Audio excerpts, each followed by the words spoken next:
Hello मेरे बच्चों, कैसे हो आप सब। मेरा नाम है नितिन और स्वागत है आप सभी का ऑल अबाउट मैथमेटिक्स के ऊपर। तो जैसा कि बच्चे आप सभी को बताइए, हमारी बिल्कुल नई सीरीज़ है 13 days 13 chapter pro series.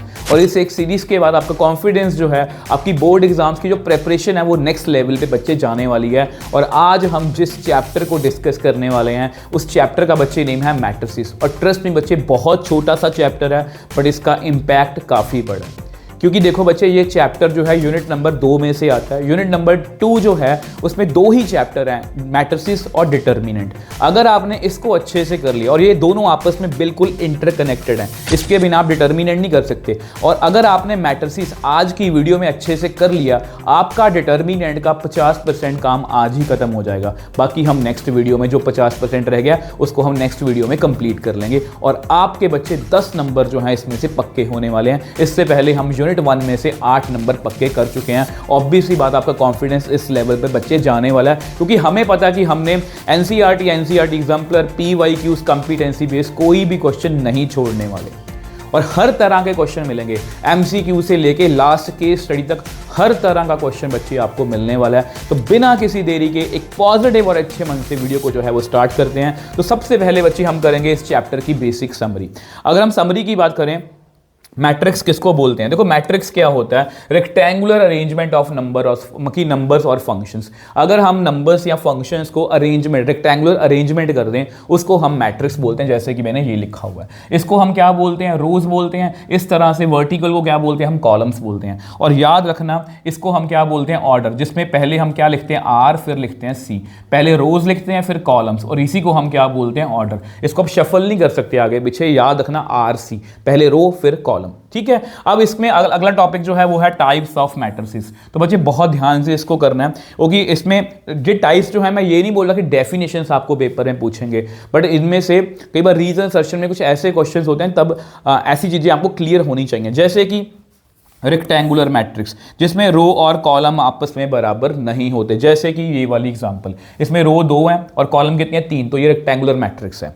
Square matrix, जिसमें रोज और कॉलम्स बराबर होते हैं, जैसे अगर मैं यहां पर एक मैट्रिक्स लिखूं ABCD, अब इसमें रोज बच्चे कितनी हैं? 2, कॉलम्स कितनी हैं बच्चे? 2, तो ये एक स्क्वायर मैट्रिक्स है। कॉलम मैट्रिक्स बहुत अच्छा, मतलब कि बहुत अच्छा जो है ये क्वेश्चन कि इसमें से क्वेश्चन बन सकता है, आपको बताऊंगा। कॉलम मैट्रिक्स क्या होता है? जिसमें कॉलम कितनी होती है? 1। रो का मुझे कोई आइडिया नहीं, जैसे अगर मैं इसको लिख के दिखाऊं तो 1 2 3, इसमें रोज बच्चे कितनी है? 1 2 3, बट कॉलम कितनी है? एक ही है।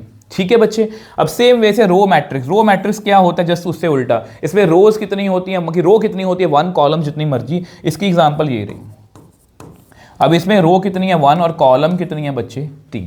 ठीक है। ये जरूरी नहीं कि 3 ही हो, यहां पर 2 भी हो सकता है, यहां पर कुछ भी हो सकता है। जीरो मैट्रिक्स, जिसके सभी एलिमेंट्स क्या हो? 0। अब यहां से जो एक क्वेश्चन बनता है वो बच्चे ये बनता है, अगर मैं आपसे पूछूं बच्चे ये कौन सा मैट्रिक्स है, ये बच्चे मेरे को बताओ इस मैट्रिक्स का ऑर्डर कितना? आप कहोगे सर ये 1 क्रॉस 1 है, इसमें एक ही रो है, एक ही कॉलम है। क्या ये एक स्क्वायर मैट्रिक्स है? यस बच्चे, ये एक स्क्वायर मैट्रिक्स है। ठीक है। यस बच्चे, ये एक कॉलम मैट्रिक्स भी है। यस बच्चे, ये एक रो मैट्रिक्स भी है। इतना सब कुछ कैसे पॉसिबल हो गया? बच्चे देखो, स्क्वायर मैट्रिक्स तो मुझे क्लियरली पता है। ठीक है, स्क्वायर मैट्रिक्स तो ये है। कॉलम मैट्रिक्स की अगर मैं बात करूं तो कॉलम मैट्रिक्स की डेफिनेशन कहती है कि कॉलम एक ही होनी चाहिए, यहां पर कॉलम जो है वो एक ही है। रो मैट्रिक्स की डेफिनेशन कहती है कि रो जो है वो एक ही होनी चाहिए, तो इसमें रो एक ही है। वैसे कोई भी क्वेश्चन आपको आ सकता है, ये न्यू अपडेट है हमारा। मैं अपडेट का मतलब जैसे जैसे मुझे नई चीज़ों के बारे में पता लगता है तो मैं आपको बताने की कोशिश करता हूं, तो यहां पर इस बात का आप ध्यान रखोगे। नेक्स्ट आ जाओ जी। नेक्स्ट, स्क्वायर मैट्रिक्स के बाद सबसे ज्यादा इंपॉर्टेंट डायगोनल मैट्रिक्स, जिसका आपको पेपर में क्वेश्चन बच्चे आने वाला है। डायगोनल मैट्रिक्स इसको बोलते हैं, all the elements are 0 except diagonal elements. तो बच्चे ये होता है डायगोनल, ये होते हैं डायगोनल एलिमेंट। अब बहुत से बच्चों को कंफ्यूजन होती है कि ये डायगोनल एलिमेंट्स हैं, तो कुछ बच्चे इसको भी सोच के कर चलते हैं कि ये भी एक डायगोनल मैट्रिक्स है, और पेपर में इसका एक क्वेश्चन आया हुआ है। मैं आपको PYQs दिखा भी सकता हूँ।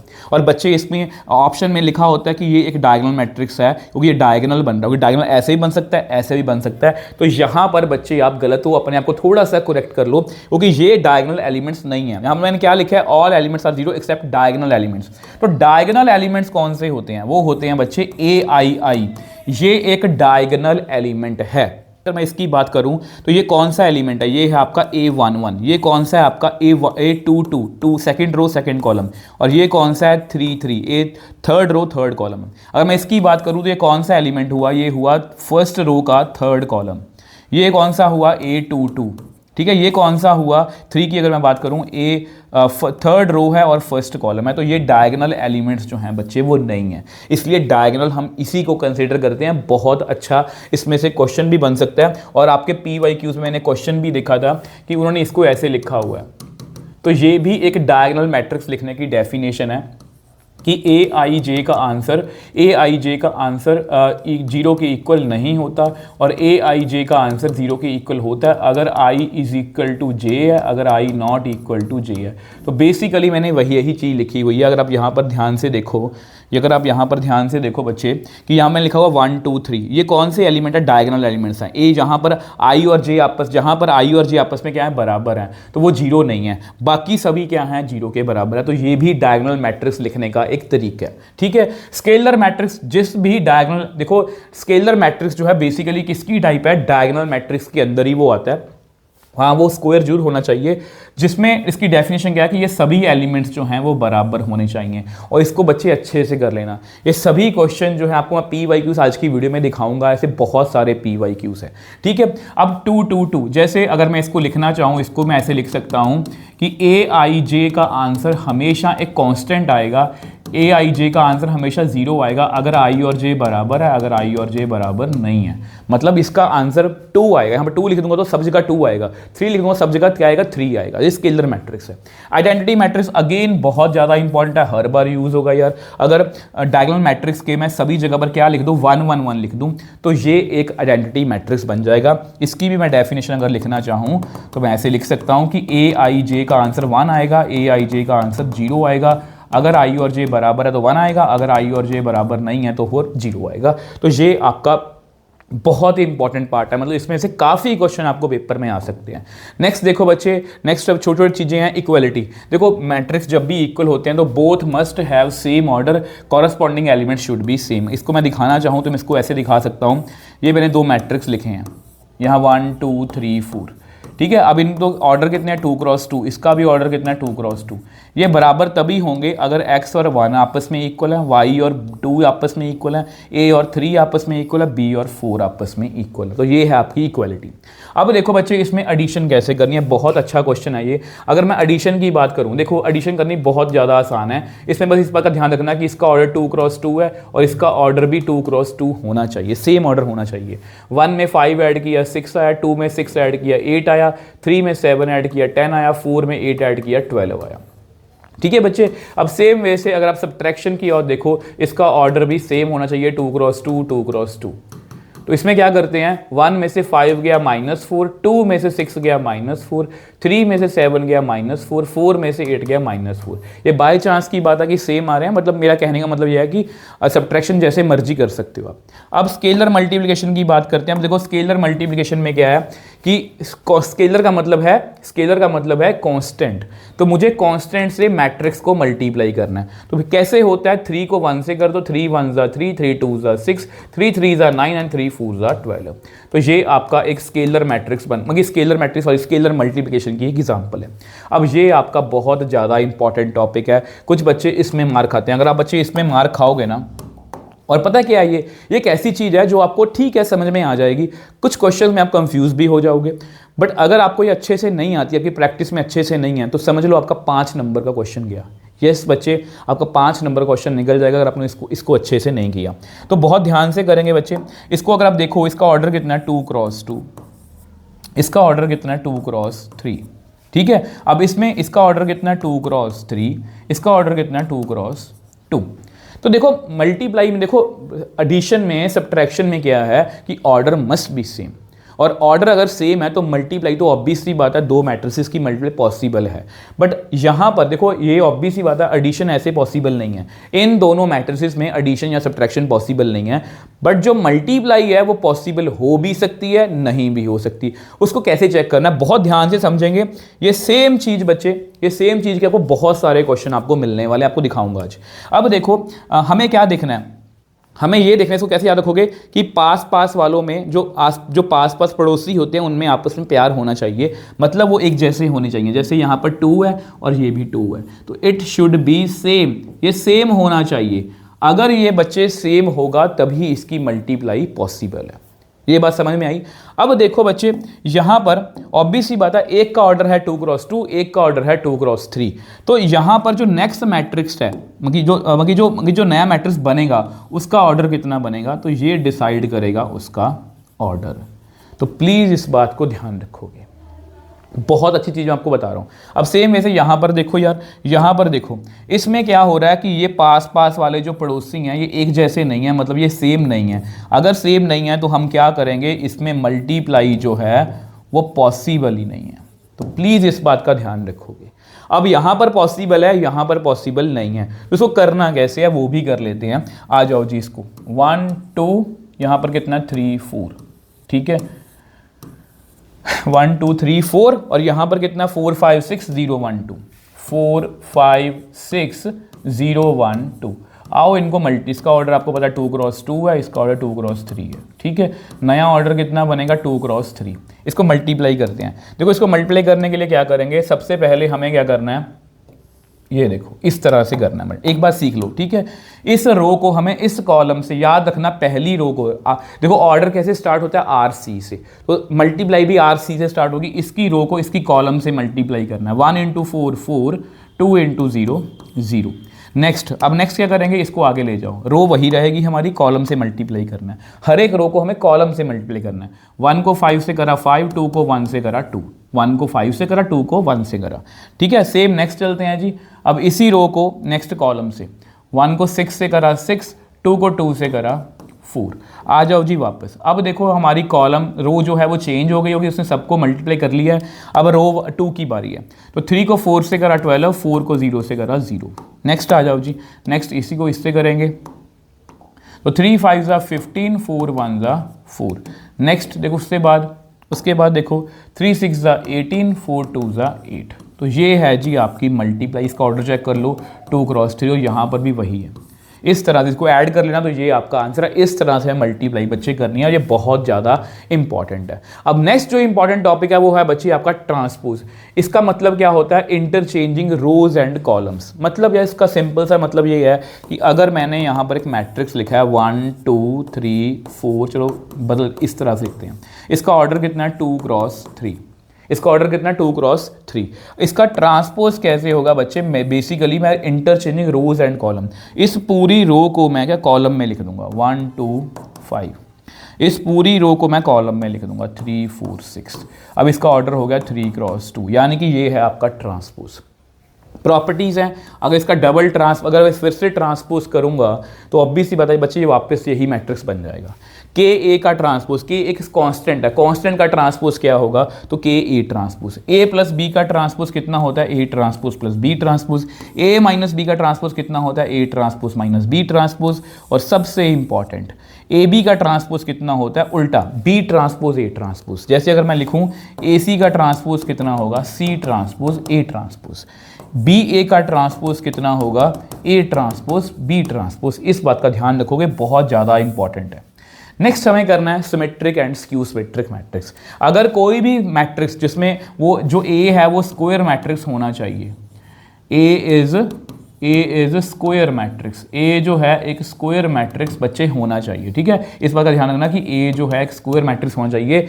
अगर उसका हम ट्रांसपोज करें उसको कोई फर्क ही ना पड़े, जैसे ये देखो ये एक ए मैट्रिक्स है, इसका ट्रांसपोज करना, इस रो को कॉलम में लिखो, इस रो को कॉलम में लिखो, कोई फर्क पड़ा, तो ये एक स्क्यू सिमेट्रिक मैट्रिक्स, तो सिमेट्रिक मैट्रिक्स है। अगर मैं स्क्यू सिमेट्रिक की बात करूं, जैसे मैंने मैट्रिक्स लिखा, ये देखो, इसका ट्रांसपोज करना, इसका ट्रांसपोज कितना आएगा 0 2 -2 0। इसमें से बच्चे माइनस कॉमन ले लो, तो 0 2 -2 0 इस तरह से आएगा। तो यानी कि अब ये इसके बराबर, ये अपने माइनस के ट्रांसपोज के इक्वल है, तो यानी कि उसको हम क्या बोलते हैं, स्क्यू सिमेट्रिक मैट्रिक्स। अब लास्ट में ये कुछ काम की बातें हैं बच्चे जो आपको हर एक एमसीक्यू में काफ़ी हेल्प करने वाली हैं। देखो, अगर किसी भी मैट्रिक्स को हम आइडेंटिटी मैट्रिक्स से मल्टीप्लाई करते हैं या आइडेंटिटी मैट्रिक्स को हम ए से मल्टीप्लाई करते हैं तो उसका आंसर हमेशा ए ही आता है। आप चेक करके देख सकते हो। आइडेंटिटी मैट्रिक्स को जितनी बार मर्जी मल्टीप्लाई कर लो उसका आंसर हमेशा आइडेंटिटी मैट्रिक्स ही रहता है। ए प्लस ए ट्रांसपोज जो है वो हमेशा एक सिमेट्रिक मैट्रिक्स होता है। अगर आपको बनाने में कोई दिक्कत है, आप कोई भी ए मैट्रिक्स लिख लो इस तरह से 1 2 3 4 स्क्वायर मैट्रिक्स, इसका ट्रांसपोज करो, कितना आएगा 1 2 3 4। अगर आप इनको ऐड करोगे तो हमें सिमेट्रिक मैट्रिक्स मिलेगा, अगर आप इनको सब्ट्रैक्ट करोगे तो हमें स्क्यू सिमेट्रिक मैट्रिक्स मिलेगा। बाकी डिटेल में जानना चाहते हो ऑब्वियस सी बात है बच्चे, आप एनसीईआरटी वन शॉट देख के आओ, ठीक है। जीरो मैट्रिक्स इज ऑलवेज, ये आपको एमसीक्यू बहुत बार आया हुआ है। जीरो मैट्रिक्स जो है वो हमेशा एक सिमेट्रिक मैट्रिक्स भी होता है, एक स्क्यू सिमेट्रिक मैट्रिक्स भी होता है। All the diagonal elements of skew symmetric matrix is always zero. ये बहुत अच्छा रिजल्ट है बच्चे कि स्क्यू सिमेट्रिक मैट्रिक्स के जितने भी, आप देखो यहाँ पर ये मैंने स्क्यू सिमेट्रिक मैट्रिक्स लिखा है, इसके डायगोनल एलिमेंट्स कितने होते हैं, जीरो, हमेशा जीरो आएंगे। और अगर किसी मैट्रिक्स को मल्टीप्लाई करने से आइडेंटिटी मैट्रिक्स बन रहा है, इसका मतलब वो मैट्रिक्स एक दूसरे के क्या हैं, इनवर्स। ये मैट्रिसेस में कम यूज होगा, डिटर्मिनेंट में काफ़ी ज़्यादा यूज होगा। तो यहाँ पर बच्चे हमें 10 मिनट में हमने इस पूरे चैप्टर की समरी जो है वो कर लिया है और हमारा पहला जो वीडियो का जो पार्ट है एमसीक्यूज वो हम स्टार्ट करने वाले हैं। और ये पहला एमसीक्यू पता है कहाँ से आया, ये एनसीईआरटी में से है। तो देखो इस क्वेश्चन में उन्होंने क्या बोला है, ए प्लस ए ट्रांसपोज, इसको लिखो जी ए को, ये आपका ए है, ठीक है। अब इसमें क्या करो, ट्रांसपोज को ऐड करो। ट्रांसपोज देखो बच्चे कितना, ट्रांसपोज कितना, cos alpha minus sine alpha, sine alpha cos alpha, ठीक है। इनको ऐड करना कितना आया, 2 कॉस अल्फा, यहाँ पर 0 आ गया, ये भी 0 बन गया, ये 2 कॉस अल्फा। और ये किसके बराबर दिया हुआ है, ये किसके बराबर दिया हुआ है, आइडेंटिटी मैट्रिक्स के, वो इतना ही लेंगे हम, ठीक है। अब वो वैल्यू पूछ रहे हैं अल्फा की। अब आपको पता है कि 2 कॉस अल्फा किसके बराबर है, वो है 1 के। तो कॉस अल्फा किसके बराबर हुआ, 1/2 के। इसका मतलब अल्फा की वैल्यू बच्चे आई 60 डिग्री, क्योंकि अल्फा कॉस 60 कितना होता है, 1/2।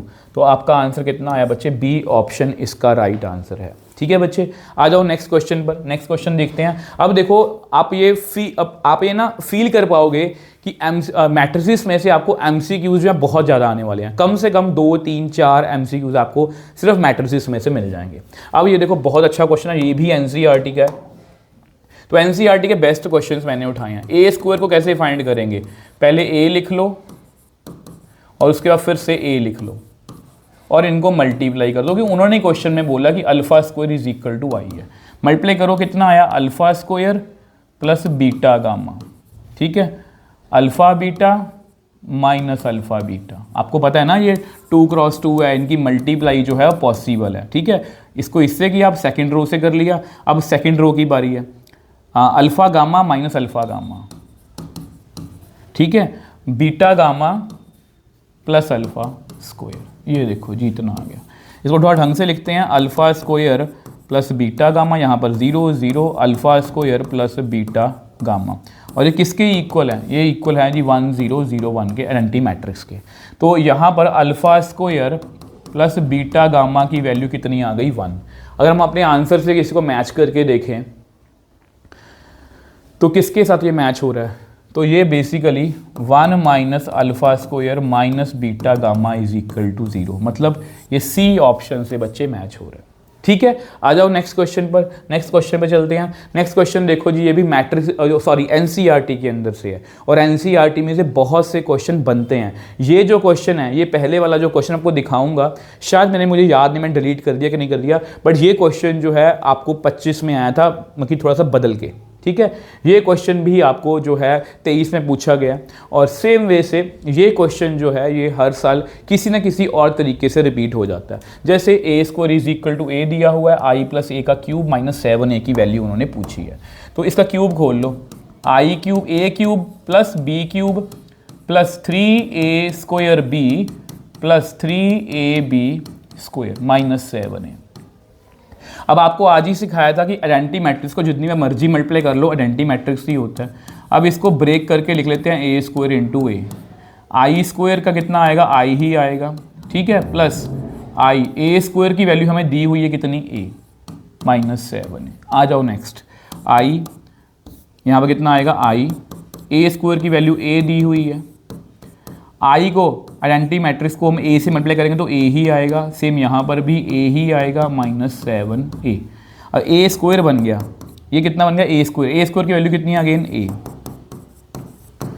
तो देखो बच्चे इतना आंसर आ रहा है, तो ये कितना बन गया 7a, तो i + 7a - 7a, ये आपस में कट गया, तो इसका आंसर आया बच्चे आइडेंटिटी मैट्रिक्स। तो ये कोई भी ऐसा कोई भी मिलता जुलता क्वेश्चन आपको पेपर में आ सकता है।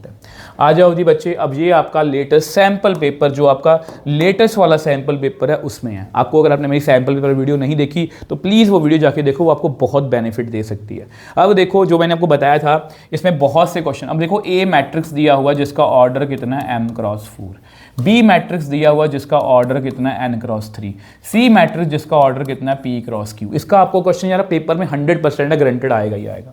दी products A B and A C both defined, मतलब वो मल्टीप्लाई जो है ए और बी की और ए और सी की आपस में क्या है, पॉसिबल है, डिफाइंड है।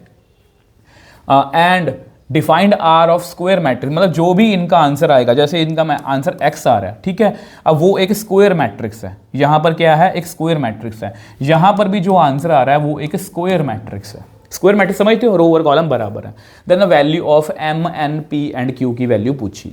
अब देखो बच्चे ए का ऑर्डर है m×4, बी का ऑर्डर है n×3।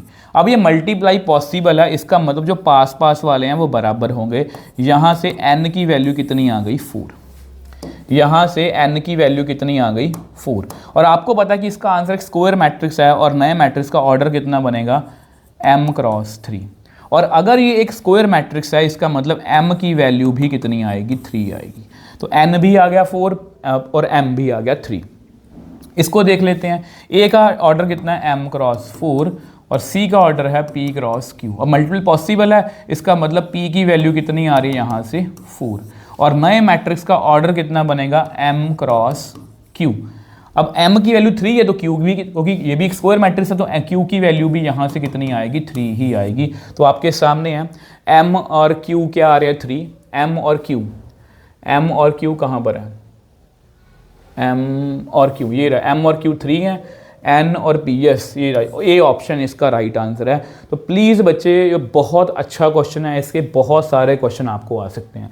ये भी आपका अब देखना, सीरियल वाइज देखना कि ये सभी क्वेश्चन सैम्पल पेपर का चेक कर लेना अपना, ठीक है। तो ये भी सैम्पल पेपर का इसी साल का क्वेश्चन है, स्क्यू सिमेट्रिक मैट्रिक्स दिया हुआ है। अब आपको पता है इसका मतलब ये किसके इक्वल होगा, ये देखो 0 r -2 3p और t q -4 और 0, ये किसके इक्वल होगा बच्चे, ये इक्वल होगा अपने माइनस के ट्रांसपोज के। इसका ट्रांसपोज कर दो, यहाँ पर 3pt q -4 और 0।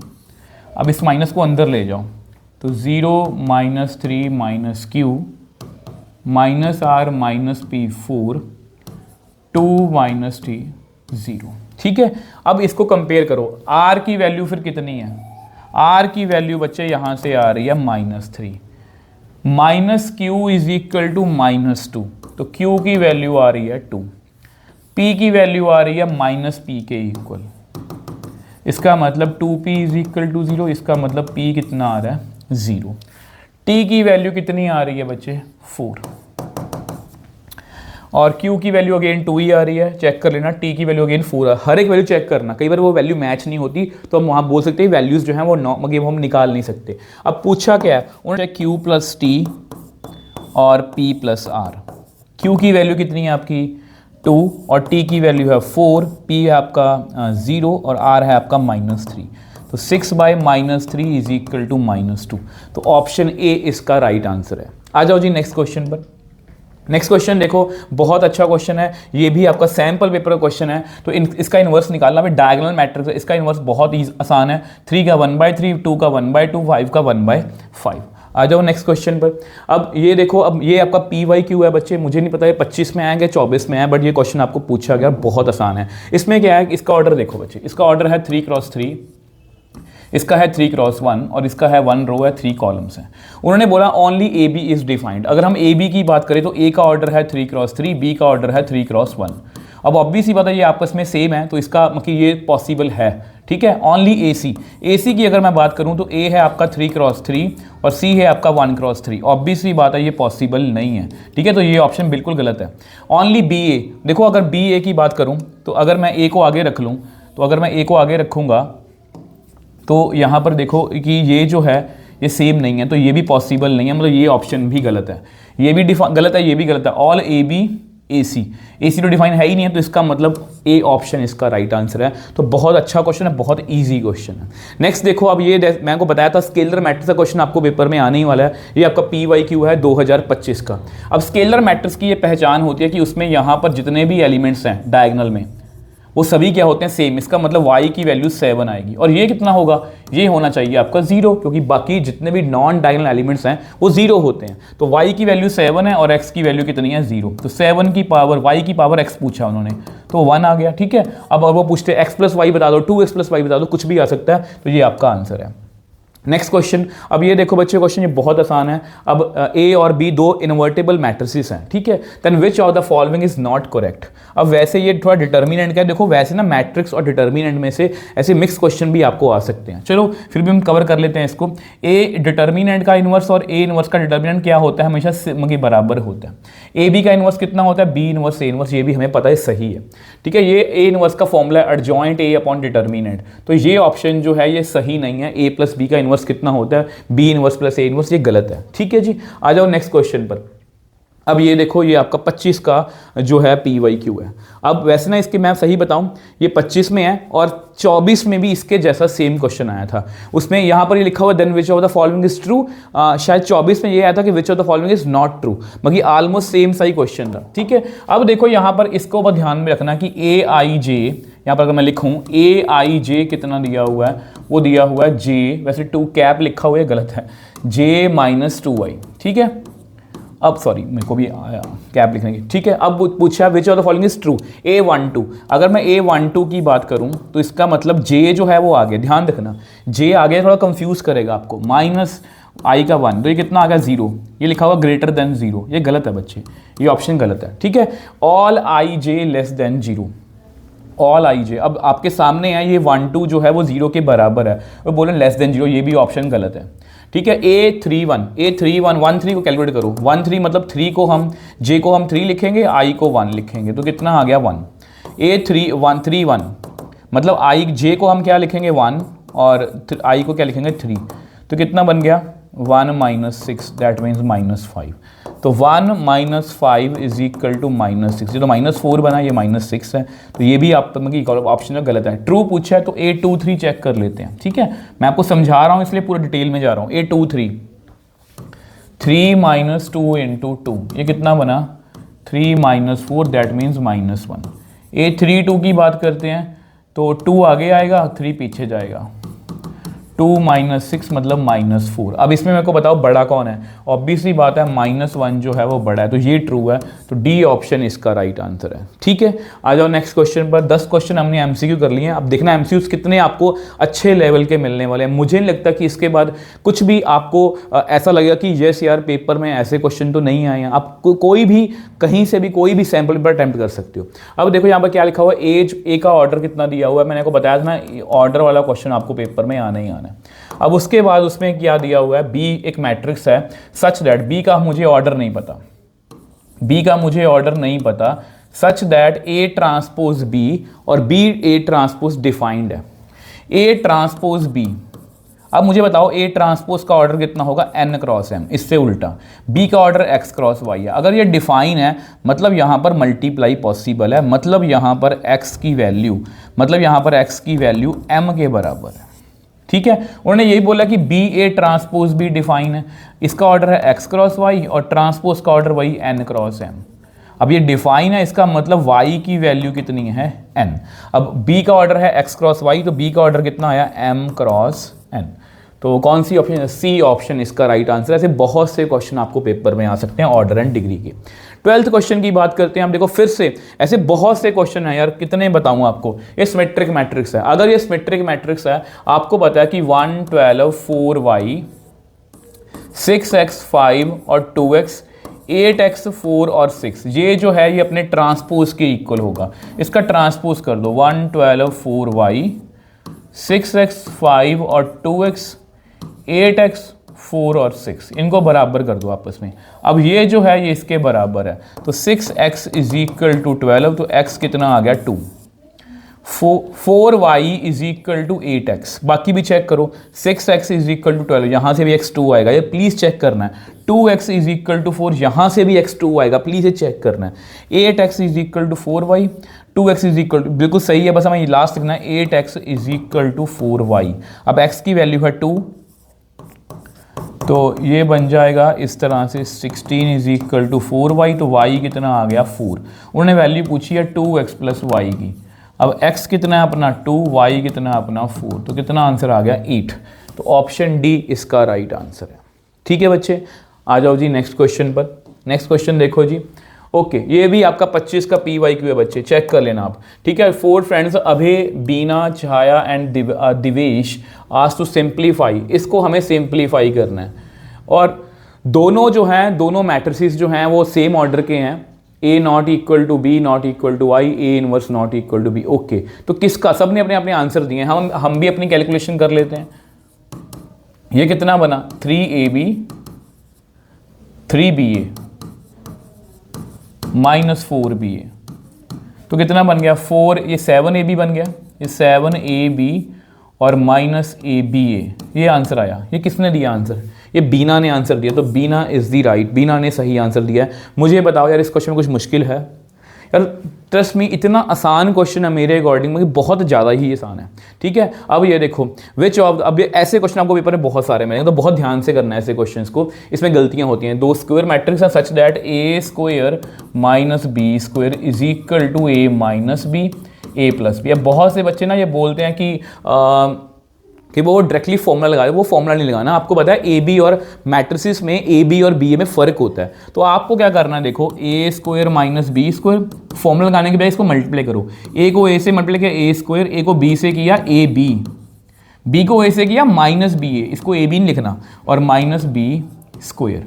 अब A square minus B square cancel out हो गए तो A B minus B A किसके बराबर आया 0 के तो ए बी किसके बराबर आया बी ए के। अब देखो कौन सी ऑप्शन सही है आपकी तो बी ऑप्शन इसका राइट आंसर है। आज नेक्स्ट क्वेश्चन देखो। अब इसको क्वेश्चन ध्यान से पढ़ो बहुत अच्छा क्वेश्चन है ये एनसीईआरटी बच्चे एग्जाम्पलर का क्वेश्चन है। ठीक है एनसीईआरटी एग्जाम्पलर बट ये आपको पिछले पेपर में 24 में भी पूछा गया। ए और बी स्क्वायर मैट्रिसेस हैं तो ए बी ट्रांसपोज। अब देखो ए और बी ऐसे हमने क्वेश्चन किए हैं। ए अब ऑप्शन पढ़ो सिमेट्री को देखो। अगर मुझे देखो इन ऑप्शन की तरफ मत देखो। क्यों सर क्योंकि देखो बच्चे हमें ए और बी के बारे में कुछ पता ही नहीं है उनमें कौन से एलिमेंट है कैसे एलिमेंट है तो हम कैसे कह सकते हैं कि वो नल मैट्रिक्स होगा। हम कैसे कह सकते हैं कि वो यूनिट मैट्रिक्स ही होगा मतलब सिमेट्रिक या स्क्यू सिमेट्रिक में से ही होगा। तो हमें कैसे करना है इसको। अब ए और बी स्क्वायर मैट्रिक्स हैं तो ऐसा करते हैं हम A B transpose minus B A transpose का ट्रांसपोज कर देते हैं। अगर ये इसके बराबर ही अगर तो सिमेट्रिक है नहीं तो स्क्यू सिमेट्रिक होगा। चेक करो इसका कैसे करेंगे। आपको पता है इसका हमें ट्रांसपोज करना है माइनस इसका ट्रांसपोज करना है। इसका ट्रांसपोज कितना होता है आप आज ही बताया था उल्टा बी ट्रांसपोज का ट्रांसपोज और ए ट्रांसपोज। इसका ए ट्रांसपोज का ट्रांसपोज यहाँ पर बी ट्रांसपोज। अब बी का डबल ट्रांसपोज होता है बी तो यहाँ पर बी ही आएगा यहाँ पर ए ट्रांसपोज यहाँ पर ए ही आएगा यहाँ पर बी ट्रांसपोज। अब यहाँ पर इनको देख के लग रहा है कि इसमें माइनस का फ़र्क है इसमें माइनस का फ़र्क है। इसका मैंने ट्रांसपोज लिया तो इसमें से माइनस कॉमन ले लो तो सेम बन जाएगा यानी कि इसका ट्रांसपोज करने ये माइनस की इक्वल आ गया तो ये एक स्क्यू सिमेट्रिक मैट्रिक्स है बच्चे। ठीक है आ जाओ जी नेक्स्ट क्वेश्चन पर। अब नेक्स्ट क्वेश्चन अब ये क्वेश्चन बहुत 25 में पूछा गया। ठीक है ये मुझे पक्का श्योर है 25 में पूछा गया और थोड़ा सा कॉम्प्लिकेटेड है। इसमें कई बार बच्चे उलझ जाते हैं कि क्वेश्चन को स्टार्ट कैसे करना है। अब देखो ए और बी स्क्वायर मैट्रिक्स हैं A B is equal to A दिया हुआ है हमें और B A is equal to B हमें दिया हुआ है। उन्होंने वैल्यू किसकी पूछी है उन्होंने वैल्यू पूछी है A square plus B square की। ठीक है अब देखो A square plus B square से ही स्टार्ट करेंगे। इसकी वैल्यू पूछी है क्या मैं इसको ऐसे लिख लूँ ए इंटू ए प्लस बी इंटू बी। देखो इतनी बात आपको समझ में आई बच्चे इतनी बात देखो आपको समझ में आई। अब देखो क्या मैं बच्चे इस ए को क्या मैं लिख सकता हूँ ए बी और पीछे कितना है ए है। सेम वैसे इस बी को मैं लिख सकता हूँ बी ए और पीछे बी पड़ा है। थोड़ा ब्रैकेट्स को चेंज करते हैं तो यहाँ पर आएगा बी ए, थोड़ा सा ब्रैकेट्स को चेंज करते हैं, यहाँ पर आएगा ए बी। अब फिर से बी ए की वैल्यू कितनी है, वो है आपकी बी, ठीक है, और बी प्लस ए बी की वैल्यू है आपकी ए, तो यहाँ पर आ गया ए बी प्लस बी ए। तो कोई ऑप्शन तो मैच नहीं कर रही। अब ए बी की वैल्यू दोबारा से ए फिल करो, बी ए की वैल्यू बी फिल करो, तो यहाँ पर देखो A square plus B square कितना आ गया, ए बी प्लस बी। तो ये बच्चे आपका आंसर है। बहुत अच्छा क्वेश्चन है, थोड़ा सा ट्रिकी है, ठीक है। अब ये देखो यार कितना आसान क्वेश्चन हमने पूछा है, मतलब बहुत आसान है। पी वाई क्यू आपका ए दिया हुआ, ए क्यूब की वैल्यू पूछिए। तो यहाँ पर आपको एक बात क्लियर होनी चाहिए, पहले बता दूं, टाइम वेस्ट मत करना। जब भी डायगोनल मैट्रिक्स हो, उसका इन्वर्स निकालना हो, आपको पता जस्ट उसका रिवर्स कर दो। सेम वैसे जब मल्टीप्लाई करना हो ना, तो जस्ट आप क्या करो, सिर्फ डायगोनल वाले को ही मल्टीप्लाई कर दो। कितनी बार करना है, 3 बार। 5 की पावर 3 कितनी होती है, 125। तो इसका बी आंसर है डायरेक्टली। आप चाहो तो मल्टीप्लाई में टाइम वेस्ट कर सकते हो, आप चाहो तो ऐसी ट्रिक से इस क्वेश्चन को जल्दी सॉल्व कर सकते हो। अब ये देखो क्वेश्चन बच्चे, ऐसे क्वेश्चन आपको बहुत मिलेगा, वो दिखाऊंगा आगे जाके। अब मुझे ये क्लियरली पता कि सभी डायगोनल एलिमेंट्स जो हैं वो नॉन जीरो हैं, बाकी सभी जीरो हैं। तो ये एक क्लियरली जो है यहाँ पर मुझे एक डायगोनल मैट्रिक्स लग रहा है। बट यहाँ पर हमारी देखो, ये स्केलर मैट्रिक्स है नहीं, क्योंकि ये सब बराबर होने चाहिए। क्या ये आइडेंटी मैट्रिक्स है, नहीं, क्योंकि ये आइडेंटी मैट्रिक्स तो बिल्कुल भी नहीं है। सिमेट्रिक या स्क्यू सिमेट्रिक हो सकता है। अगर मैं इसका ट्रांसपोज करूंगा तो कितना आएगा, पहली रो को कॉलम में लिखा, दूसरी रो को भी कॉलम में लिखा, तीसरी रो को भी कॉलम में लिखा। क्या कोई फर्क पड़ा, नहीं, कि फर्क नहीं पड़ा। तो ये एक सिमेट्रिक मैट्रिक्स है। ऐसे बहुत से क्वेश्चन आपको मिल सकते हैं, आपको दिखाऊंगा आगे जाके, और भी दिखाऊंगा। Sum of two skew symmetric matrix of same order is always an skew symmetric matrix. आप चेक कर सकते हो, देखो ये एक स्क्यू सिमेट्रिक मैट्रिक्स है और ये भी एक स्क्यू सिमेट्रिक मैट्रिक्स है। आप इनका ऐड करो तो 0 5 माइनस 5 0, ठीक है। अगर आपको लग रहा है कि ऐसे नहीं करना, आप इसको ऐसे करके देख लो, मतलब ये आपको बता रहा हूँ, यहाँ माइनस लिख लो। ये भी एक स्क्यू सिमेट्रिक मैट्रिक्स ही हो, इसको ऐड करो कितना आएगा, -1, यहाँ पर कितना आएगा 1। तो हमेशा हमें एक स्क्यू सिमेट्रिक मैट्रिक्स ही मिलेगा, तो ये याद रखना प्लीज़, एज रिजल्ट आप इसको याद रखोगे। नेक्स्ट क्वेश्चन देखो जी। अब ये क्वेश्चन आपका पी वाई क्यू है बच्चे, ये क्वेश्चन आपका पी वाई क्यू है कि अब ये देखो, ये जानबूझ के ये दिया हुआ है और बहुत से बच्चे ना इसको लिख देते हैं कि ये डायगोनल मैट्रिक्स है, और वो ऑप्शन ये गलत, पर ये गलत है। आपको पता है डायगोनल मैट्रिक्स नहीं है, आपको समझा चुका हूँ। ये स्क्वायर मैट्रिक्स बच्चे हो सकता है ना। स्केलर मैट्रिक्स बिल्कुल भी नहीं है। क्या ये स्क्यू सिमेट्रिक है, एक बार चेक कर लो। वैसे आपको बता दूं, स्क्यू सिमेट्रिक मैट्रिक्स के सभी डायगोनल एलिमेंट्स जो हैं वो 0 होते हैं। फिर भी आपका वहम दूर कर देता हूं, ये बनेगा 0 0 -5। तो ये ऑब्वियसली वाला स्क्यू सिमेट्रिक तो नहीं है, ये एक स्क्वायर मैट्रिक्स है। कई बार बच्चे इसको गलती से डायगोनल या स्केलर लिख के आ सकते हैं, तो प्लीज़ इस पर का ध्यान रखना है। अब देखो नेक्स्ट, अब ये देखो, आपको 2 क्वेश्चन दिखाऊंगा। अब पहले इस क्वेश्चन की बात करते हैं। What is the total possible outcomes of a matrix 3x3। अब देखो 3x3 मैट्रिक्स दिखता कैसे है, ये आपका एनसीईआरटी क्वेश्चन है, बस जस्ट स्टेटमेंट थोड़ी सी चेंज करी है। ये एक 3x3 मैट्रिक्स है। अब आपको पता है कि यहाँ पर 2 नंबर आ सकते हैं, √2 और √3। यहाँ पर भी, यहाँ पर भी, यहाँ पर भी, सब जगह 2 नंबर आ सकते हैं। तो ऐसे कितने पॉसिबल हैं, 2 की पावर 1 2 3 4 5 6 9, और 2 की पावर 9 होती है आई थिंक 5 1 2। तो 512 ऐसे पॉसिबल केस है, और ये है आपका इजीएस्ट वन। ये क्वेश्चन है आपका इजीएस्ट वन। आपको टफ वन भी दिखाऊंगा, मैं आपको टफ वन भी दिखाऊंगा, आपको आगे जगह मिलेगा। ये आपका पी वाई क्यू है बच्चे। तो देखो यहाँ पर ये 2 मैट्रिक्स आपस में इक्वल है और x माइनस वाई की वैल्यू पूछी है। अब बहुत ध्यान से करना, 2x माइनस 1 किसके बराबर है, x प्लस 3 के। इसको इधर ले आओ, x बन गया, ये बन गया जी 4, तो x 4 आ गया। अभी भी मोहर मत लगाना इसके ऊपर। तो 3x यहाँ से कितना आएगा, तो यहाँ से भी x की वैल्यू 4 ही आएगी। Good. 0 = 0, y square -1 = 35, y square y = 36, y = ±6। ठीक है बच्चे। तो x की वैल्यू 4 है, y ±6 है। तो x 4 - 6 कितना आया, -2। 4 - -6 कितना आया, 10, -2, 10, -2। बी ऑप्शन इसका राइट आंसर है। ठीक है, ये सभी पी वाई क्यू से ध्यान में रखना। नेक्स्ट, अब ये देखो सम, नहीं ये भी क्वेश्चन वैसे अच्छा क्वेश्चन है। If sum of all the elements of a 3x3 scalar matrix is 9। Scalar matrix वैसे होता कैसे है, स्केलर मैट्रिक्स वैसे ऐसे होता है ना, ऐसे ही होगा। यहाँ पर ए की जगह पर कुछ भी आ सकता है, यही होता है scalar matrix. Then the product of all of its elements. देखो बच्चे यहाँ पर सम जितना मर्जी दिया हो, ये जस्ट आपको कंफ्यूज करने के लिए है। अगर मैं सभी एलिमेंट्स को मल्टीप्लाई करूंगा, बीच में जीरो आ रहा है, तो इसका आंसर तो बच्चे जीरो ही आएगा, इसका आंसर फिर तो जीरो ही आएगा। ठीक है, ओके नेक्स्ट। अब ये देखो, अब ये क्वेश्चन जो है ये आपकी एनसीईआरटी का ही है, बट एनसीईआरटी में ये क्वेश्चन 3 नंबर में है और यहाँ पर ये एमसीक्यू की फॉर्म में आया हुआ। चलो फिर भी हम इसको कर लेते हैं अगर आपको नहीं भी याद तो। अब देखो एफ एक्स की वैल्यू दी हुई है, एफ एक्स का स्क्वायर पूछा उन्होंने। ठीक है, एफ एक्स का स्क्वायर हम कैसे निकालेंगे? वो निकालेंगे इनको मल्टीप्लाई करके, वो निकालेंगे इनको मल्टीप्लाई करके। वैसे इस क्वेश्चन का आंसर मुझे पहले से पता है। ठीक है, इसका आंसर आई थिंक 2 आएगा। चलो इसको हमें मल्टीप्लाई करना है, एफ एक्स का हम मुझे स्क्वायर निकालना है, मतलब एफ एक्स को मुझे 2 बार मल्टीप्लाई करना है। ठीक है, तो 2 बार मल्टीप्लाई कर लेते हैं। अब आपको पास दोनों का ऑर्डर सेम है, मल्टीप्लाई हो सकता है। Cos square x minus sine square x, पहला एलिमेंट ऐसे आएगा, फिर तो जीरो ही है, छोड़ दो उसको। Cos minus sine cos x minus sine x cos x और zero, zero zero zero, sine x cos x sine x cos x, फिर जीरो है। ठीक है, पेपर में आप जल्दी जल्दी कर सकते हो। पेपर में आप यहाँ पर साइन की जगह पर एस लिख सकते हो, कॉस की जगह पर सी लिख सकते हो।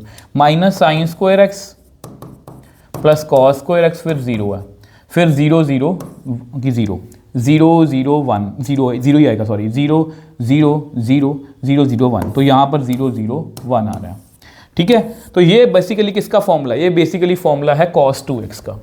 तो एफ एक्स स्क्वायर की वैल्यू कितनी आ रही है यहाँ पर? cos 2x, ये कितना बन गया? Minus 2 sign x cos x, ये फॉर्मूला है माइनस साइन 2x का, जीरो।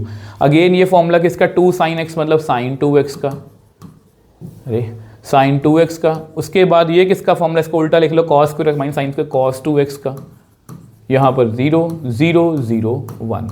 ठीक है बच्चे, तो ये अगर मैं ध्यान से देखूं तो ये बेसिकली है f ऑफ 2x। चेक कर लो, f ऑफ x की वैल्यू है cos x sin x zero, sin x cos x zero.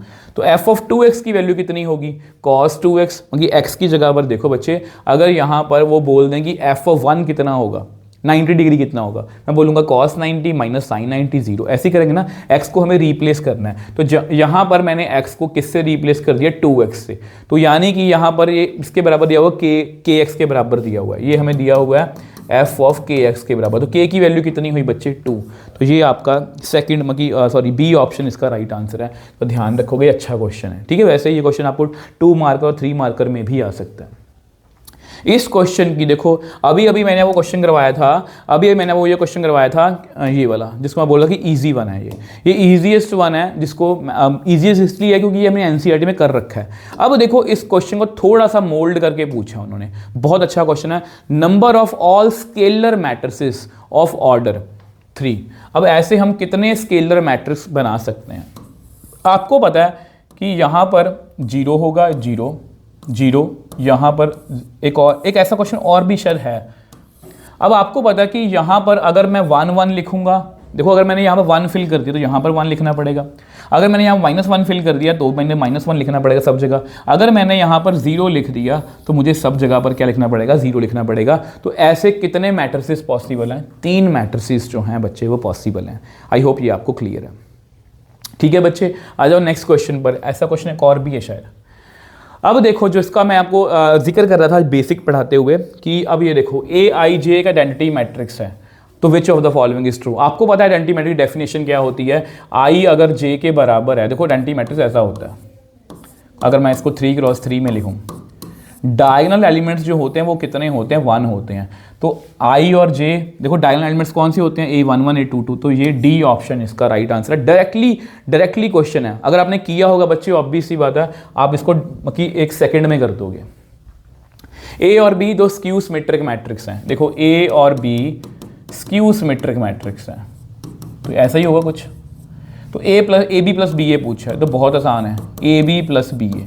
ये एनसीईआरटी में क्वेश्चन है, बट एनसीईआरटी में थोड़ा सा बदल के है। एनसीईआरटी में ये क्वेश्चन है, A और B दो सिमेट्रिक मैट्रिसेस हैं। ठीक है, तो ऐसा कोई भी क्वेश्चन आपको पेपर में आ सकता है। तो यही बोलता हूँ कि एनसीईआरटी को हल्के में मतलब उसके जैसे सेम क्वेश्चन तो नहीं बट उसके जैसे क्वेश्चन आपको आ सकते हैं। क्या लिखोगे इसको, A B transpose plus B A transpose, इसका कितना आएगा, B transpose A transpose, A transpose B transpose, B transpose कितना है माइनस बी, ये कितना है माइनस ए, ये कितना है माइनस ए, ये कितना है माइनस बी। और ध्यान से देखो कितना बन गया B A plus A B. तो यानी कि यार A B plus B A का मैंने ट्रांसपोज करा तो मुझे सेम ही मिल गया, क्योंकि इसको मैं उल्टा आगे पीछे लिख सकता हूँ ऐसे। तो यानी कि ये एक सिमेट्रिक मैट्रिक्स है बच्चे। चले आगे, आ जाओ जी नेक्स्ट। देखो अब ओके, अब ए माइनस ए ट्रांसपोज के बारे में पूछा है। वैसे मैंने आपको बताया हुआ है अगर किसी भी मैट्रिक्स में से हम उसका ट्रांसपोज माइनस करते हैं, अगर आपको यकीन नहीं है आपको दिखा देता हूँ, मैंने पहले से लिख रखा है। तो ये क्वेश्चन और ये पी वाई क्यू आपका, ए प्लस ए ट्रांसपोज क्या होता है सिमेट्रिक, और ए माइनस ए ट्रांसपोज क्या होता है हमेशा स्क्यू सिमेट्रिक। तो यही हमारा क्वेश्चन है, यही हमारा क्वेश्चन है। ये देखो उन्होंने यही पूछा है कि किसी भी स्क्वायर मैट्रिक्स के लिए ए माइनस ए ट्रांसपोज क्या होता है, स्क्यू सिमेट्रिक मैट्रिक्स। आ जाओ जी नेक्स्ट। अब ये देखो बहुत अच्छा क्वेश्चन है पी वाई क्यू वाई आपका, बहुत ध्यान से करना प्लीज इसको।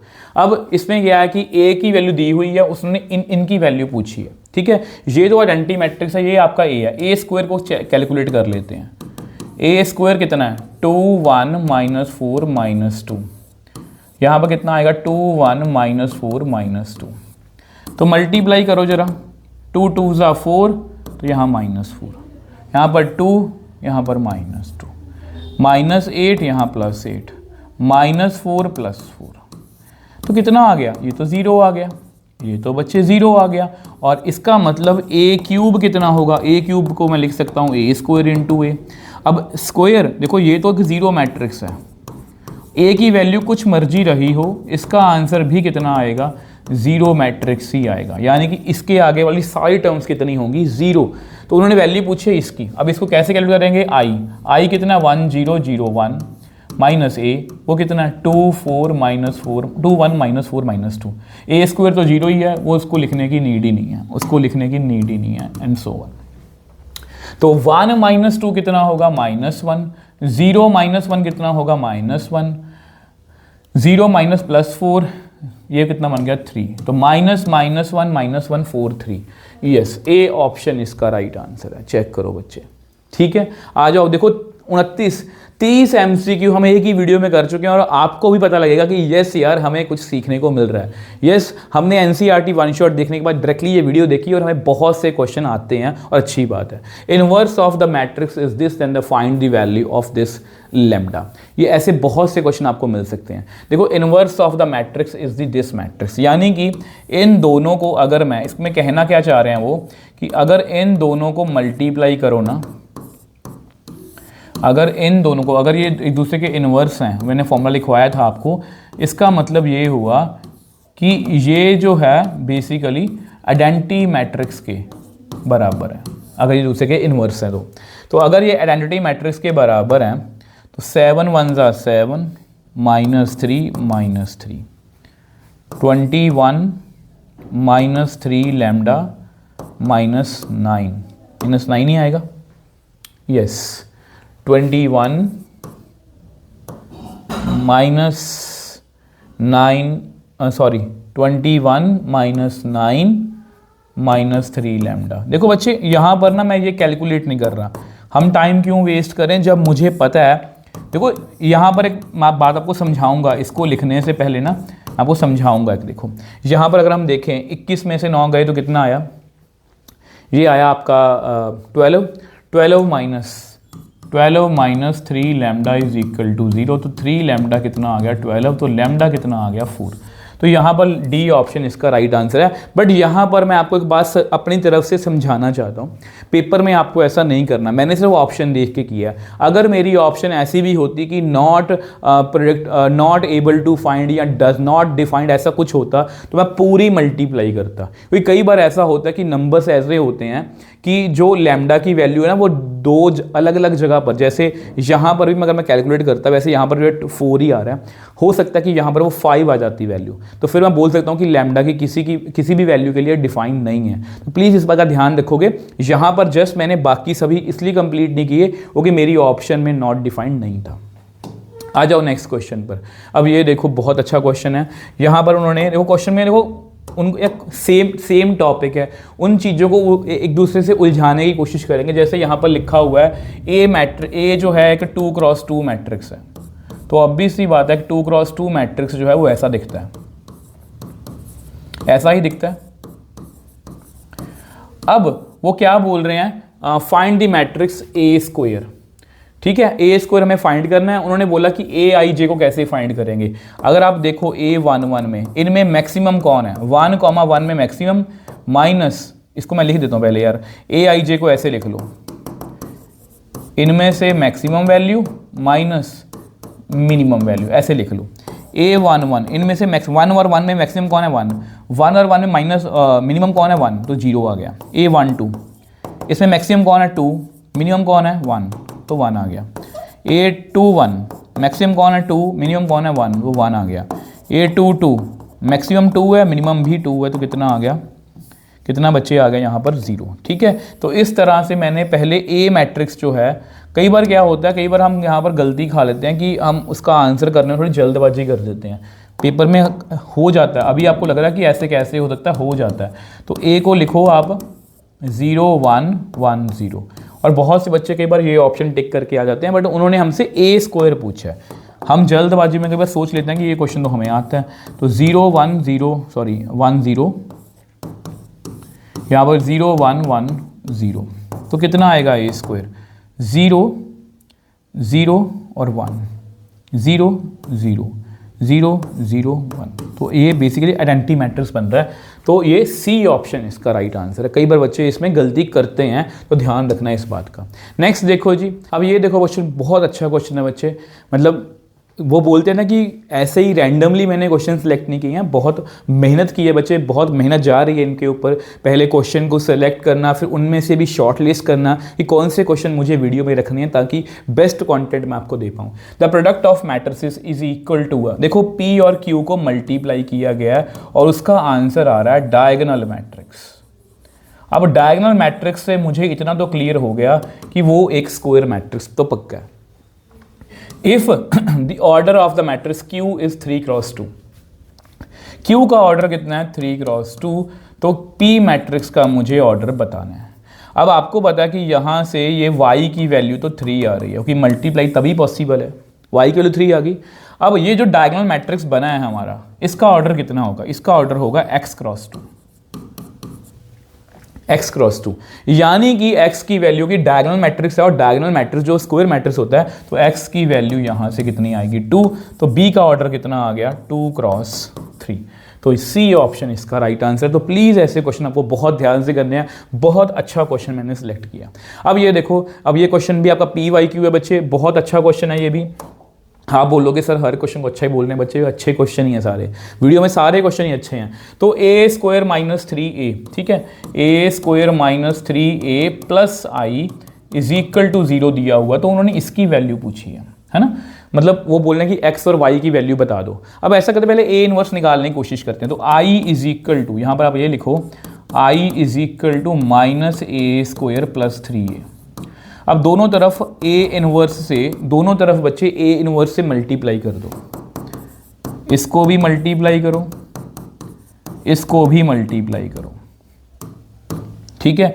ये तो a इनवर्स ही आ जाएगा क्योंकि आइडेंटिटी मैट्रिक्स से मल्टीप्लाई करेंगे, सेम मैट्रिक्स ही आंसर आ जाएगा। अब ये बच जाएगा a, क्योंकि इसको ऐसे लिख सकते हैं ना हम, देखो इसको बेसिकली ऐसे लिख सकते हैं, ए स्क्वायर को लिख सकते हैं a इंटू ए इनवर्स। ये कितना होता है, ये आइडेंटिटी मैट्रिक्स होता है, इसका कितना आंसर आएगा a ही आएगा, मैंने वही लिखा है, ठीक है। आ जाओ जी, यहाँ पर कितना आएगा आइडेंटिटी मैट्रिक्स। अब इसको कंपेयर करो जो हमें क्वेश्चन में दिया हुआ है कि a inverse is equal to x A plus y I. तो y की वैल्यू, x की वैल्यू कितनी आई -1 और y की वैल्यू आई 3। क्या पूछा है, x plus Y, -1 plus 3 that is 2। तो 2 ऑप्शन, सेकंड ऑप्शन जो है वो इसका राइट आंसर है, बिल्कुल सही है बच्चे, ठीक है। आ जाओ जी 33 MCQ, 34th, ये भी अच्छा क्वेश्चन है। कुछ बच्चे यहाँ पर डायरेक्टली वो फॉर्मूला अप्लाई कर देते हैं, मैं आपको हमेशा बोल रहा हूँ कि फॉर्मूला अप्लाई आपने नहीं करना, पहले इसको सॉल्व करते हैं। 3i plus 4a। कभी भी चाहे इसका आंसर फॉर्मूला का जैसे ही आए, बट आपको डायरेक्टली फॉर्मूला अप्लाई नहीं करना कभी भी, ठीक है। इसको मल्टीप्लाई करेंगे तो कितना आएगा 9i स्क्वायर, फिर 12ia, फिर 12ai, फिर 16a square is equal to x square I. अब 9i को जितने मर्जी मल्टीप्लाई करो आई ही आएगा। ये कितना बनेगा, आइडेंटिटी मैट्रिक्स को a से मल्टीप्लाई किया a ही आएगा, आइडेंटिटी मैट्रिक्स को a से मल्टीप्लाई किया a ही आएगा, minus 16a square is equal to x square I. अब ये आपस में कट गया। अब a स्क्वायर हम अलग से कैलकुलेट कर लेते हैं। a स्क्वायर मतलब क्या है, 0 1 माइनस 1 और 0, 0 1 माइनस 1 और 0 मल्टीप्लाई पॉसिबल है तो 0 माइनस 1, 0 0 0 0 माइनस 1 और 0, क्योंकि ये आ गया। तो यानी कि इसको बेसिकली मैं लिख सकता हूँ ए स्क्वायर की वैल्यू बच्चे बेसिकली मैं लिख सकता हूँ माइनस ऑफ आई। इसमें से अगर माइनस कॉमन निकाल लूँ, ठीक है। अब देखो इससे फ़ायदा क्या होगा, ये 9i है और ये है 16, ए स्क्वायर की वैल्यू है माइनस ऑफ आई, तो एक्स स्क्वायर आई। ये कितना बन गया 25i is equal to x square I, यानी कि एक्स स्क्वायर आ रहा है 25, तो विच एम्प्लाइज एक्स कितना आ रहा है प्लस माइनस 5। तो ये आपका आंसर है, तो ऑप्शन सी इसका राइट आंसर है, ठीक है। अच्छा क्वेश्चन था। चलो जी नेक्स्ट क्वेश्चन पे चलते हैं। अब ये देखो ये आपका पी वाई क्यू है बच्चे, ये भी ठीक है।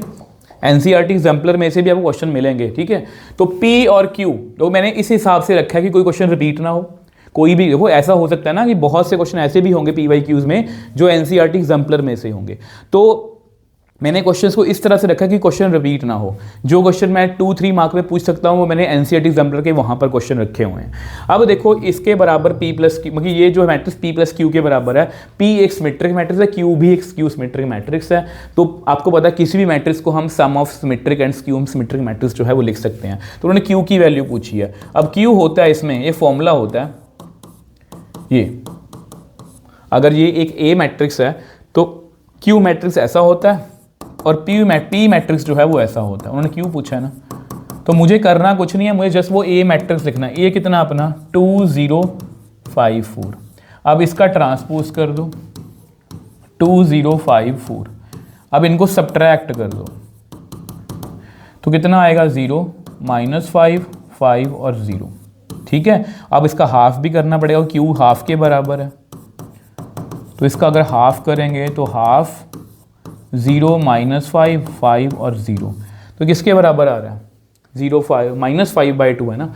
तो ये ऑप्शन देखो, ये ऐसी ऑप्शन भी है। कई बार हम पेपर में कुछ माइनस प्लस की मिस्टेक कर दें, हम इस आंसर को भी टिक करके आ सकते हैं, बट एक्चुअल में आंसर ये सही है, ठीक है जी। तो इसका बी ऑप्शन इसका राइट आंसर है। अगर वो पी के बारे में पूछ तो हम पी भी बता दें, इसको सम करके बता सकता था, ठीक है। तो आ जाओ next question, number of symmetric. ये क्वेश्चन की बात कर, इससे पहले हमने कौन सा क्वेश्चन किया था, इससे पहले हमने क्वेश्चन किया कि एक 3x3 मैट्रिक्स में बच्चे अगर मुझे 2 ही एंट्रीज करनी हो 1 और -1 की, तो कितने मैट्रिक्स पॉसिबल हैं, आपको पता है 2 की पावर 9। फिर मैंने पूछा कि अगर कोई स्केलर मैट्रिक्स हो, स्केलर मैट्रिक्स की पहचान होती है कि यहाँ पर तो 0 0 ही होता है, तो उसमें अगर मुझे एंट्री करनी हो तो एक ये बन सकता है, एक -1 वाला बन, मतलब 2 मैट्रिक्स बन सकते हैं। अब ये सबसे प्रो लेवल का क्वेश्चन है कि नंबर ऑफ सिमेट्रिक मैट्रिसेस जो हैं वो 3x3 ऑर्डर की। अब देखो बच्चे, आपको एक स्क्यू सिमेट्रिक मैट्रिक्स लिखना आना चाहिए। जैसे यहाँ पर लिखो ABC, अब सिमेट्रिक बनाने के लिए यहाँ पर भी लिखो BC, क्योंकि तभी रो और कॉलम सेम बनेंगे। तो यहाँ पर अगर मैं D और E लिखूँ तो BDE यहाँ पर मुझे E लिखना पड़ेगा और यहाँ पर लिख दो F। अब इसका आप ट्रांसपोज करो, इसका ट्रांसपोज करना ABC BDE CEF, चेक करो सेम आ गया, चेक करो सेम आ गया। तो ये एक सिमेट्रिक मैट्रिक्स है, ये बच्चे एक सिमेट्रिक मैट्रिक्स है, ठीक है। अब उन्होंने पूछा कि हर एक एंट्री 1 हो गई, मैंने क्यों की है हर एक देखो डायरेक्टली इसका आंसर तो आएगा 2 की पावर 9, बट सिमेट्रिक मैट्रिक्स पूछा है तो मतलब मुझे यहाँ पर वैल्यू फिल करनी है, यहाँ पर वैल्यू फिल कर सकता हूँ, ये तो सेम ही आ गया, इसको काउंट नहीं करेंगे। ओके, अगर B की वैल्यू मैंने 1 फिल कर दी तो यहाँ पर भी मुझे ऑटोमेटिकली 1 ही फिल करना पड़ेगा। D यहाँ पर फिल कर सकते हैं, C हो गया, E हो गया, F 1 2 3 4 5 6। तो total possible, total matrices possible, total matrices लिखो, मैट्रिसेस पॉसिबल वो कितनी होंगी, वो कितनी होंगी, 2 की पावर 6 आ गया, ये होता है 64। तो 64 इसका आंसर है। ध्यान से, ये बहुत अच्छा क्वेश्चन है, बहुत ध्यान से करना है। आ जाओ जी नेक्स्ट देखो जी, A and B are skew symmetric matrix. अब ये थोड़ा सा घुमा के क्वेश्चन पूछा हुआ है कि ए और बी दोनों क्या है, स्क्यू सिमेट्रिक मैट्रिक्स हैं। तो इसका ट्रांसपोज -a के इक्वल होगा, बी का ट्रांसपोज -b के इक्वल होगा। तो A B is symmetric. A B symmetric कब होगा, ए बी सिमेट्रिक अगर है तो मतलब वो इसके बराबर है। अब इसका फॉर्मूला कितना होता है, बी ट्रांसपोज ए ट्रांसपोज, यहाँ पर कितना है, ए बी। ये भी एक्चुअली एनसीईआरटी एग्जाम्पलर का बिगड़ा हुआ क्वेश्चन मैं को दिखाऊंगा। अब बी ट्रांसपोज कितना है, -b, ए ट्रांसपोज कितना है, -a। तो B A is equal to A B. तो अगर इस मैट्रिक्स को सिमेट्रिक होना है तो B A is equal to A B होना चाहिए। तो सी ऑप्शन इसका राइट आंसर है। कई बार हमें पता ही नहीं होता है क्वेश्चन में पूछा क्या। तो आई थिंक ये लास्ट बच्चे एमसीक्यू है आपका, और ये एनसीईआरटी एग्जाम्पलर का है, ठीक है। लास्ट एमसीक्यू, आपको एग्जाम्पलर के और भी क्वेश्चन मिलेंगे आगे जाके 2 और 3 मार्कर में। a माइनस बी पूछा है, तो a माइनस बी करते हैं। दोनों में 1/π बाहर रख लो, इसमें से ये माइनस करो तो कितना बनेगा, sine inverse πx plus cos inverse πx, ऐसे ही बनेगा। इसको इसमें से माइनस करोगे तो 0 आएगा, इसको इसमें से माइनस करोगे तो 0 आएगा, इसको इसमें से माइनस करोगे तो आपको आएगा cot inverse πx plus tan inverse πx। अभी हम इनवर्स ट्रिग्नोमेट्री करके आए हैं, तो मैं इन दोनों फॉर्मूलास को जानता हूँ। Sine inverse x plus cos inverse x कितना होता है, π/2। ये 0, ये भी π/2 होता है। इस पाई को अंदर मल्टीप्लाई कर दो तो अंदर आएगा 1/2, 0 0 1/2। तो देखो किससे मैच कर रहा है। ओके, इसमें से 1/2 कॉमन ले लो, 1 0 0 1, तो ये बेसिकली बन गया 1/2 इंटू आइडेंटिटी मैट्रिक्स। तो यहाँ पर बच्चे हमें 38 MCQs किए हैं। आई होप अब आप कॉन्फिडेंट फील कर रहे होगे। और अब हमारा नेक्स्ट सेक्शन है, वो सेक्शन जो है वो है आपका रीजन असर्शन का। रीजन असर्शन के बारे में आपको हमेशा बोलता हूँ कि इससे घबराना नहीं है। इसमें जैसे 4 ऑप्शंस होती हैं। असर्शन, देखो असर्शन दिया होता है, रीज़न आप ये समझो 2 क्वेश्चन दिए होते हैं। हमें ये देखना होता है कि पहला क्वेश्चन जो असर्शन है और रीज़न दोनों सही लिखे हुए हैं, जो स्टेटमेंट्स लिखी हुई हैं, और क्या ये जो रीज़न है उसको एक्सप्लेन कर रहा है असर्शन को कि नहीं। ये पहली ऑप्शन है। दूसरी ऑप्शन ये होती है कि दोनों ट्रू है अपनी अपनी जगह, बट रीज़न का असर्शन से कोई लेना देना नहीं है, वो ट्रू कि उसको एक्सप्लेन नहीं कर रही होती, या ये ट्रू होता है ये फॉल्स, या ये फॉल्स, या ये ट्रू ये फॉल्स होता है। ऐसा 4 ऑप्शन आपको मिलेंगे। तो पढ़ते हैं जी। अब ये एक डायगोनल मैट्रिक्स लिखने का तरीका आपको बताया, ये स्केलर मैट्रिक्स है। तो बच्चे अगर इसको मैं लिख के दिखाऊं तो ये ऐसे है 3 0 0 0 5 0 0 0 2। क्या ये एक स्केलर मैट्रिक्स है? नहीं, तो ये बच्चे फॉल्स है। अगर ये फॉल्स है तो ये ऑटोमेटिकली ट्रू है।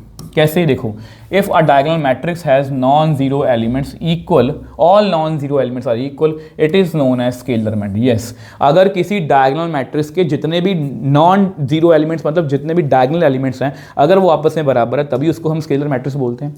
नेक्स्ट क्वेश्चन पे आ जाओ। फॉर एनी मैट्रिक्स, ये आपका एनसीईआरटी में से पूछा हुआ क्वेश्चन है। For any matrix A B transpose A B is a skew symmetric matrix, sorry any symmetric matrix है ना। अब ये देखते हैं, अगर ये सिमेट्रिक मैट्रिक्स है तो ये इसके बराबर है। इसको चेक कर लेते हैं, बी ट्रांसपोज ए बी, इसका ट्रांसपोज करो, कितना आएगा उल्टा, B transpose A transpose B transpose का ट्रांसपोज। ये कितना बन गया, बी ट्रांसपोज ए ट्रांसपोज, ये बी आ गया। अब ए का ट्रांसपोज ए ही है। अब ये बेसिकली अपने ही बराबर आ गया, तो ये एक स्क्यू सिमेट्रिक मैट्रिक्स नहीं है, सिमेट्रिक मैट्रिक्स है, तो ये फॉल्स है। तो अगेन अगर ये फॉल्स है तो ये ट्रू होगा। A square matrix P is skew symmetric matrix, अगर डेफिनेशन लिखी हुई है तो ये बिल्कुल ट्रू है। और तीनों रीजन सर्चिंग के क्वेश्चन मैंने आपको PYQs में से उठाए हैं। ऐसा नहीं है कि आपको लगे ये तो बहुत आसान है सर, ऐसे क्वेश्चन थोड़ी ना पेपर में आते हैं, ये पेपर में आए हुए क्वेश्चन ही हैं आपके। अब ये देखो, every scalar matrix is a diagonal matrix, क्योंकि मैट्रिक्स में ज़्यादा रीजन सर्चिंग के क्वेश्चन बनते नहीं हैं।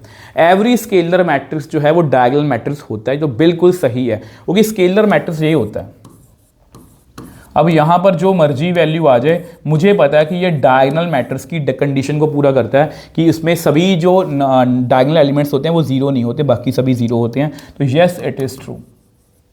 इसको देखो, if the diagonal matrix all the diagonal elements are in diagonal matrix all, yes ये गलत है, ये गलत है बच्चे। आपको पता है डायगोनल एलिमेंट 0 नहीं होते, ठीक है। तो ये ट्रू और ये फॉल्स, यहाँ पर रीजन से क्वेश्चन ज़्यादा नहीं है बच्चे, ठीक है, इसलिए मैंने इंक्लूड भी नहीं करे। अब आपका नेक्स्ट सेक्शन है 2 मार्कर का। अब 2 मार्कर के क्वेश्चन जो हैं आपको बहुत ध्यान से करने हैं, और ये आपका आई थिंक ये 25 में क्वेश्चन आया हुआ है। अब बहुत आसान क्वेश्चन है यार, ए स्क्वायर दिया हुआ है, ए स्क्वायर कैलकुलेट कर लो पहले, 2 माइनस 2 माइनस 2 और 2, तो इसको मल्टीप्लाई कर लो तो कितना आएगा, 2 2 ज़ा 4, यहाँ पर भी 4, यहाँ पर -2 सॉरी -4 -4, नेक्स्ट -4 -4, नेक्स्ट +4 +4, तो ये आ गया आपका 8 -8 -8 और 8। ये दिया हुआ है हमें, ये दिया हुआ है हमें के ए के इक्वल, के ए कितना होगा, 2k -2k -2k और 2k, और अगर ये दोनों आपस में इक्वल हैं इसका मतलब ये हुआ कि 2k = 8 है, तो k की वैल्यू 4 आएगी। और ये मैं नहीं बोल रहा, ये आपका PYQ है बच्चे, बहुत ज़्यादा आसान है आई थिंक। नेक्स्ट क्वेश्चन देखो, अब ये देखो, ये भी बहुत अच्छा क्वेश्चन है, पेपर में आया हुआ क्वेश्चन है। ए दिया हुआ है, सी दिया हुआ, 2 matrix, and find the value matrix B. देखो अब ना इसके जैसा देखो, ये ना PYQ ही है आपका, और इसमें एक और क्वेश्चन मैंने इंक्लूड किया, आपको देखना है वो क्वेश्चन का लेवल कैसा है। देखो ये ए दिया हुआ, बी सी दिया हुआ, then find the matrix B.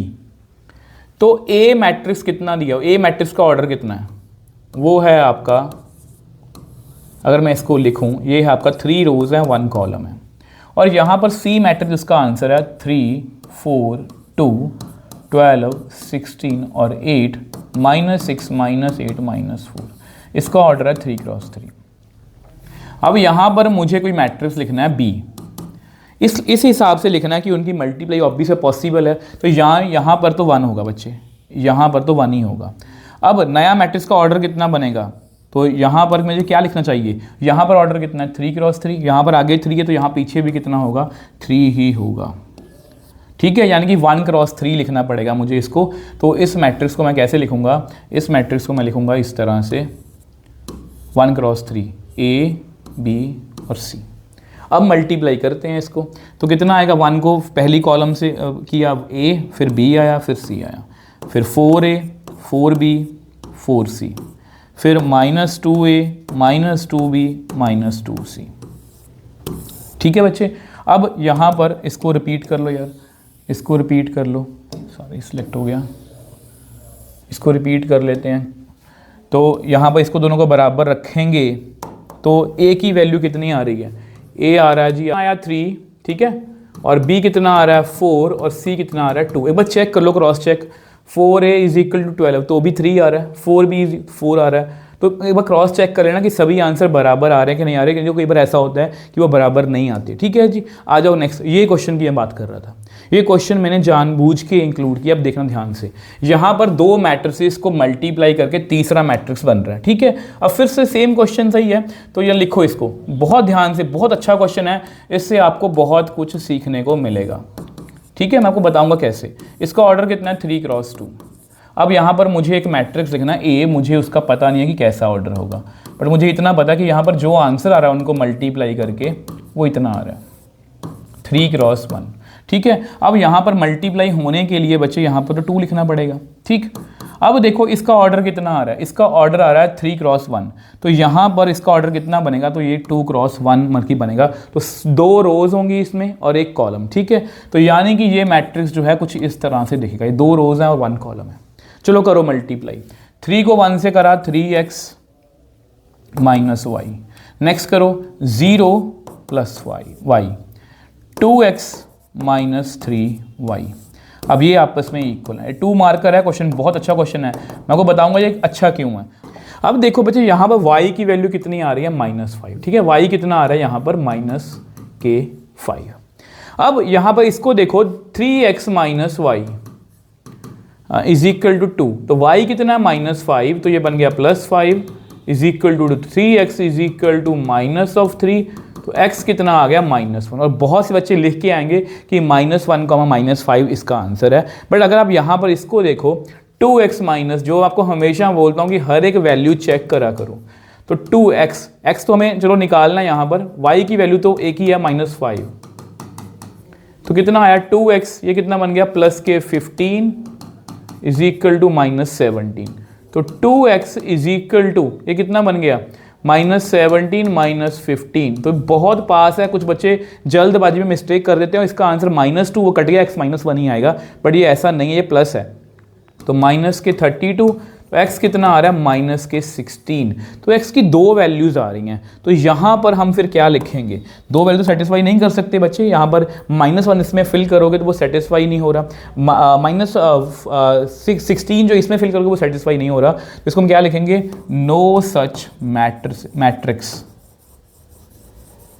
Is possible, ऐसा कोई भी मैट्रिक्स जो है वो पॉसिबल नहीं है। तो ये बहुत अच्छा क्वेश्चन है, पेपर में कई बार क्या होता है जब ऐसा क्वेश्चन हम पहली बार फेस करते हैं तो हम कई बार उलझ जाते हैं कि यार कहीं मेरा क्वेश्चन है, मेरी अप्रोच तो गलत नहीं है, तो ऐसे क्वेश्चंस का आपने ध्यान रखना। आई होप ये आपको क्लियर है। आ जाओ जी नेक्स्ट क्वेश्चन पर। तो बच्चे अगर हम नेक्स्ट क्वेश्चन की बात करें, इसमें लिखा हुआ है कि ए एक 3x3 इन्वर्टेबल मैट्रिसेस है, ठीक है, ए जो है इन्वर्टेबल मैट्रिक्स है, show that for any scalar के, ये क्वेश्चन जो है एनसीईआरटी एग्जाम्पलर का और ये आपको पेपर में पूछा जा सकता है। देखो इन्वर्टेबल मैट्रिक्स की डेफिनेशन क्या होती है कि अगर मैं उसको उसके इन्वर्स से मल्टीप्लाई करूं तो आइडेंटिटी मैट्रिक्स आना चाहिए, तो अगर ये कंडीशन सेटिस्फाई हो जाए तो मतलब ये जो है उसका इन्वर्स बन जाता है, ठीक है। यहाँ पर वो बोल रहे हैं कि के ए भी इन्वर्टेबल होगा, अगर के ए इन्वर्टेबल चेक करना, और वो ये बोल रहे हैं कि के ए का जो इन्वर्स है ना वो ये होगा, तो ऐसा करते हैं के ए को जो है उसके इन्वर्स से मल्टीप्लाई कर देते हैं, उसका इन्वर्स इतना दिया हुआ, ठीक है। अब देखते हैं कितना आंसर आता है। अब स्केलर को जो बाहर रख लो, स्केलर के इंटू 1/k है और साथ में कितना है a इंटू ए इनवर्स, ये आपस में कट गया, अगर ये आपस में कट गया तो यहाँ पर कितना आएगा 1, ठीक। a इंटू ए इनवर्स कितना है i, तो यानी कि इस यहाँ पर बेसिकली क्या हुआ के ए और 1/k a इनवर्स का आंसर कितना आ रहा है आइडेंटिटी मैट्रिक्स, मतलब क्या हुआ कि 1/k inverse is inverse of के ए, तो यही चीज़ उन्होंने पूछी थी और ये मैं आपको प्रूव करके दिखा दी। आई होप ये आपको क्लियर है। आ जाओ नेक्स्ट क्वेश्चन पर। अब देखो शो दैट, अब ये भी आपका एनसीईआरटी एग्जाम्पलर क्वेश्चन है, show that A transpose A और A transpose both are symmetric matrix for any matrix A. तो ऐसा करो ए ट्रांसपोज ए का आप ट्रांसपोज कर दो, ठीक है, तो कितना आएगा ए का ट्रांसपोज फिर ए ट्रांसपोज, आपको पता है फॉर्मूला उल्टा होता है, ए बी का ट्रांसपोज कितना होता है बी ट्रांसपोज ए ट्रांसपोज, तो ए ट्रांसपोज ए का डबल ट्रांसपोज कितना होगा ए होगा, तो यानी कि ए ट्रांसपोज ए किसके इक्वल आ गया, सॉरी ए ट्रांसपोज ए का ए ट्रांसपोज ए का ट्रांसपोज जो है वो अपने ही इक्वल आ गया, ठीक है। सेम वे से ये चेक करो, सेम वे से चेक करो ए इंटू इसको चेक करो ए इंटू ए ट्रांसपोज का ट्रांसपोज, तो कितना आएगा ए ट्रांसपोज का ट्रांसपोज इंटू ए ट्रांसपोज, ये कितना होगा ए इंटू ए ट्रांसपोज, यानी कि ए इंटू ए ट्रांसपोज का transpose A into A transpose के इक्वल आ गया, तो ये भी दोनों क्या हुए फिर सिमेट्रिक मैट्रिक्स। ऐसा कोई भी क्वेश्चन मैं आपको देखो, अगर आपने मेरी कोई भी वीडियो, मैं आपको कभी भी ये नहीं बोलता, देखो क्वेश्चन हमारे डायरेक्टली भी पेपर में आ सकते हैं, कोई बड़ी बात नहीं है, बट ये मैं हमें ये बोलता हूँ कि अगर आपने यहाँ से क्वेश्चन प्रैक्टिस करे हैं तो आपको ऐसे मिलते जुलते क्वेश्चन मिलेंगे पेपर में। अब ये देखो, अब ये ना क्वेश्चन जो है एनसीईआरटी एग्जाम्पलर का है, बहुत से बच्चों को ये क्वेश्चन समझ में ही नहीं आता कि करना कैसे है। ए और B square matrices are what 3x3 is A B का square is equal to A square B square, give reason, क्या ये इक्वल हो सकते हैं? तो इसको करने की कोशिश करते हैं बच्चे, कैसे करेंगे ये देखो, ए बी का होल स्क्वायर जो है, क्या मैं उसको ऐसे लिख सकता हूँ A B into A B, yes हम लिख सकते हैं।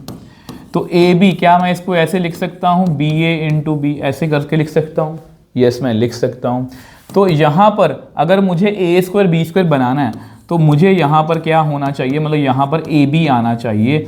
यहाँ पर मैं लिख लेता हूँ लेट जो बी ए है वो ए बी के इक्वल है, मैंने ये मान लिया कि लेट बी ए जो है वो ए बी के इक्वल है, तो यहाँ पर ये बन गया ये ए बी बी, मतलब ए बी का होल स्क्वायर यहाँ पर कितना बन गया ए स्क्वायर बी स्क्वायर। तो रीज़न हम क्या देंगे कि ये ट्रू होगा if A B is equal to B A. तो बहुत अच्छा क्वेश्चन है, ऐसे बहुत से क्वेश्चन, ऐसे मिलते जुलते बहुत से क्वेश्चन आपको पेपर में आ सकते हैं।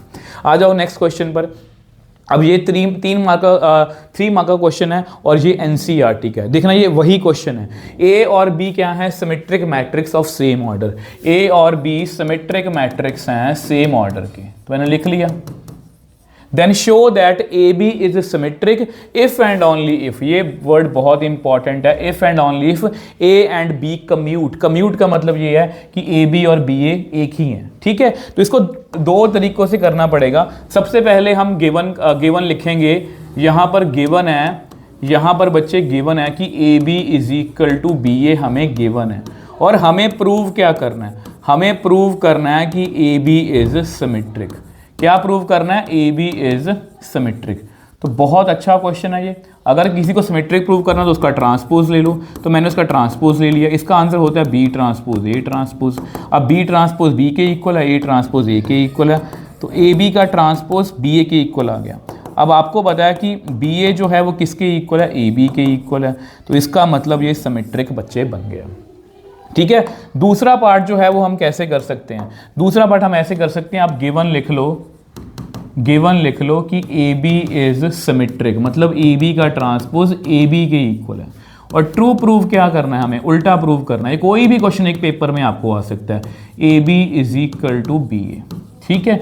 अब ऐसा करते हैं, यहीं से स्टार्ट करते हैं, A B transpose is equal to A B है। अब ये कितना होगा? B transpose A transpose. अब बी ट्रांसपोज बी के इक्वल है, ए ट्रांसपोज ए के इक्वल है, तो A B B A is equal to A B हमने प्रूव कर दिया। तो दोनों पार्ट्स में हमने इसको कर लिया। 3 नंबर क्वेश्चन है, एनसीईआरटी का क्वेश्चन है, और आपको पेपर में ऐसे ही आ सकता है या बदल के आ सकता है। ये क्वेश्चन भी एनसीईआरटी का है, ठीक है। तो ये बहुत अच्छा क्वेश्चन है। आपको पता है मैट्रिक्स एक्स फाइंड करना है, इसका ऑर्डर है 2x3, इसका ऑर्डर है 2x3। तो यहाँ पर एक्स मैट्रिक्स, ये क्वेश्चन आपको 2 तरीकों से पेपर में भी आया हुआ है, डायरेक्टली ऐसे भी आया हुआ है, और दूसरा ये एमसीक्यू की फॉर्म में है कि बताओ एक्स का ऑर्डर कितना है। अब आपको पता है कि यहाँ पर मल्टीप्लाई पॉसिबल होने के लिए यहाँ पर तो एक्स का ऑर्डर 2 ही होगा। अब आगे कितना होगा? यहाँ पर कितना नंबर आएगा? अब ये क्या डिसाइड करता है? ऑर्डर। यहाँ पर 3 है, और यहाँ पर क्या होना चाहिए? 2, तभी 2x3 ऑर्डर बनेगा। ये जो है ऑर्डर डिसाइड करता है। तो यानी कि हम एक्स को क्या लिखेंगे? Let X is equal to, अपनी तरफ से लिख लो ए बी सी डी। अब हम क्या कर देंगे? इनको मल्टीप्लाई।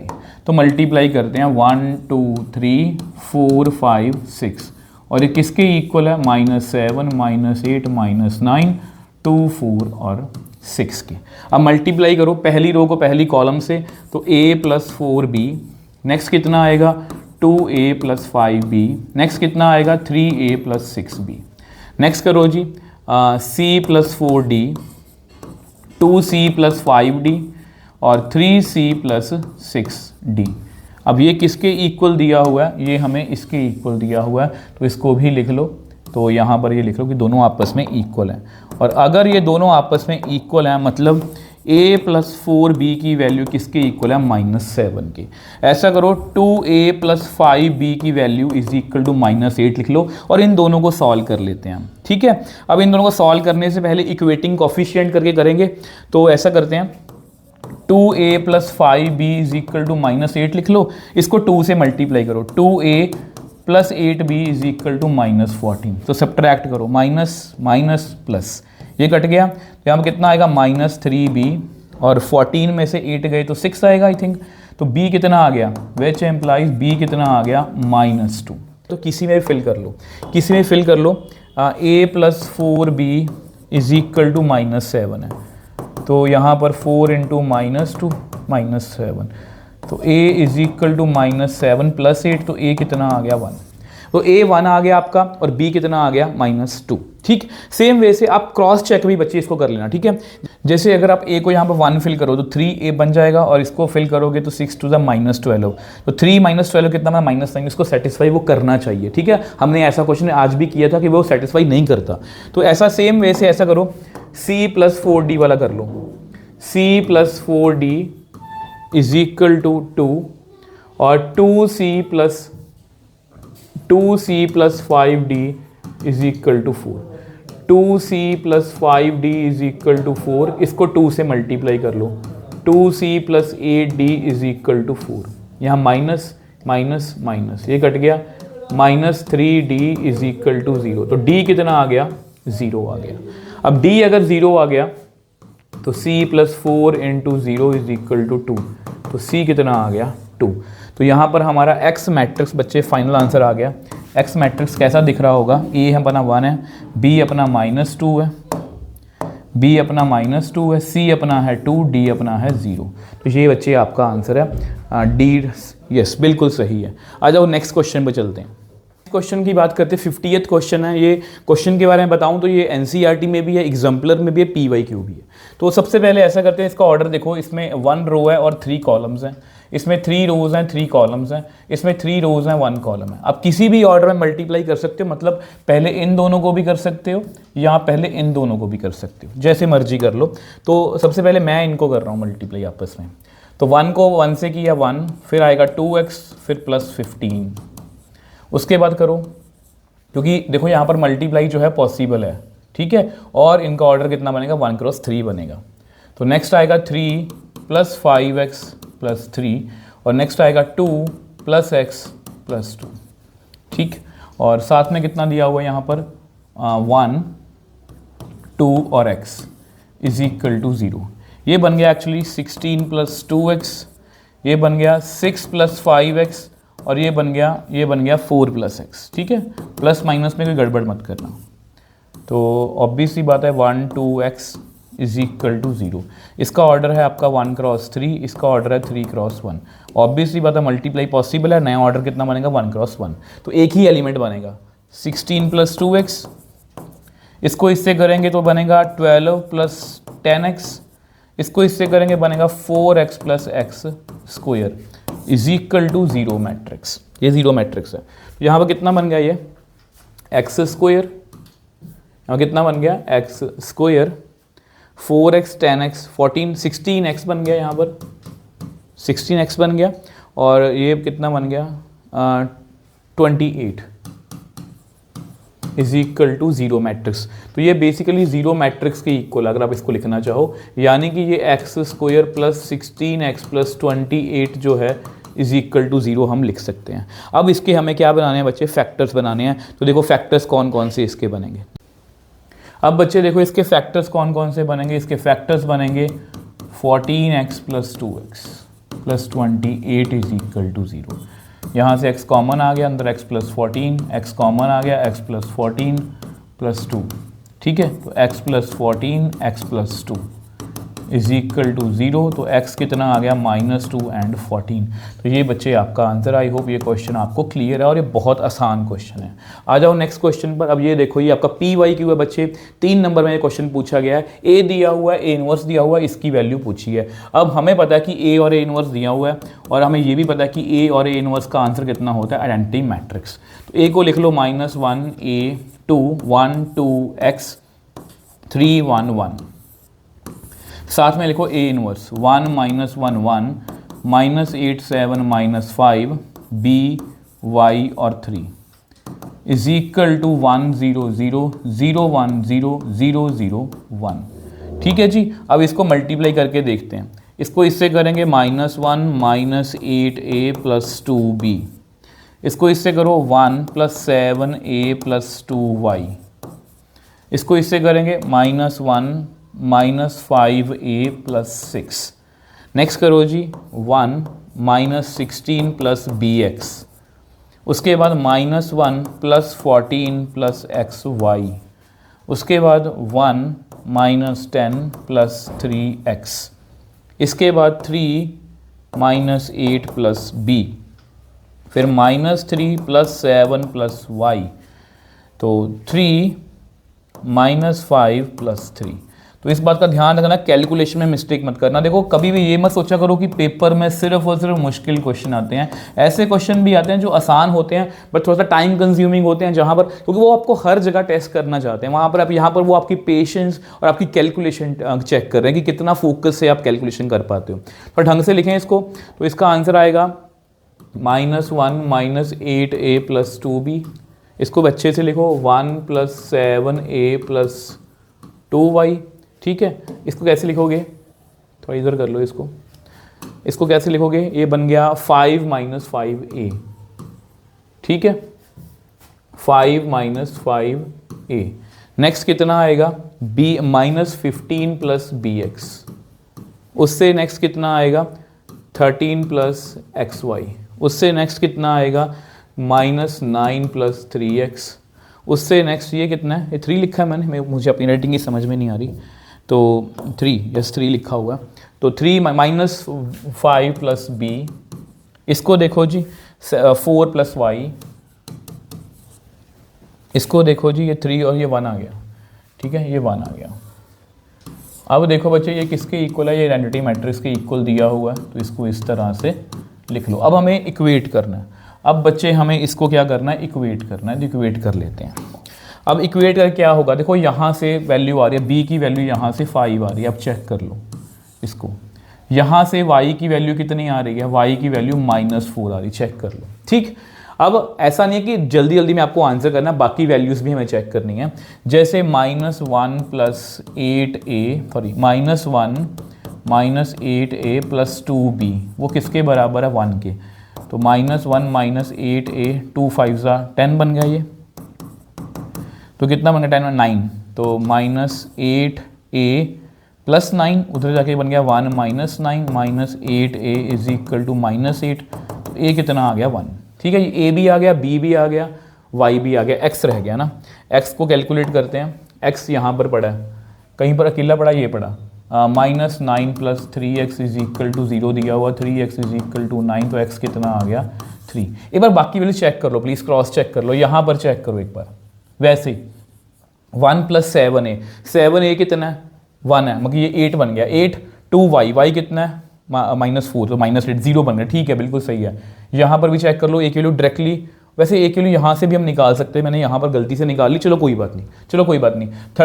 ये यहाँ पर चेक कर लो -15 bx कितना आएगा, b और x 15, ये सही है ये, और ये बराबर होना चाहिए xy कितना है, x और y को मल्टीप्लाई करो, 3 4 -12, 13 -12 1, मतलब ये बराबर होना चाहिए। तो हमें किसकी वैल्यू चेक करनी है, a plus X minus B plus Y, ठीक है, a है अपना 1, x है अपना 3, b है अपना 5, y है अपना -4, तो 4 बन गया, 4 - 1, ये आंसर इसका 3 आएगा बच्चे, 3 इसका आंसर है, मुझे चेक करने दो, यस बच्चे 3 इसका आंसर है, A 1 आया आपका, B 5 आया, ठीक है, जस्ट एक्यूरेसी के लिए था कि एक्यूरेसी मेंटेन रहे। वही अगर मैंने यहाँ पर गलती कर दी, आप भी कंफ्यूज हो गए कि शायद मेरी गलती है कि सर की गलती है, और आप इधर उधर सर्च करोगे, मतलब मेरा कहने का मतलब यह है कि मुझे ये होता है कि एक्यूरेसी बनी रहे। अब ये NCERT का क्वेश्चन है बच्चे, बट इसको थोड़ा मोल्ड करके पूछा गया, NCERT में ये क्वेश्चन है, यहाँ पर माइनस बीटा या प्लस बीटा, यहाँ पर प्लस है, ठीक है, तो ध्यान से करना है हमें।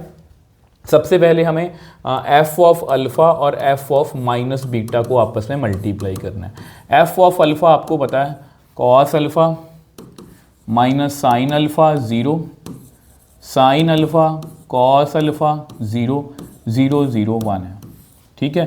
माइनस बीटा भी चेक कर लो, माइनस बीटा भी चेक कर लो, कितना आएगा कॉस ऑफ माइनस बीटा, वैसे याद रखना मैं यहाँ पर लिख देता हूँ, कॉस ऑफ माइनस बीटा कितना होता है, कॉस बीटा, ठीक है, ट्रिग्नोमेट्री का फॉर्मूला होता है, वो कि फोर्थ क्वाड्रेंट बनता है, ये फोर्थ में कॉस पॉजिटिव होता है, ये माइनस साइन बीटा आएगा। तो इसको कैसे लिखेंगे, cos of minus beta, cos of minus beta का मतलब कॉस बीटा, फिर माइनस साइन बीटा, मतलब ये प्लस साइन बीटा यहाँ पर बनेगा, फिर 0, यहाँ पर माइनस साइन बीटा, फिर कॉस बीटा 0 0 0 1, इसके इक्वल है, ठीक है। आओ मल्टीप्लाई करते हैं, cos alpha cos beta, cos alpha cos beta plus sine alpha sine beta 0। Next आ जाओ, cos alpha sine beta minus sine alpha cos beta, ठीक है, 0 आ गया, फिर 0 0 0।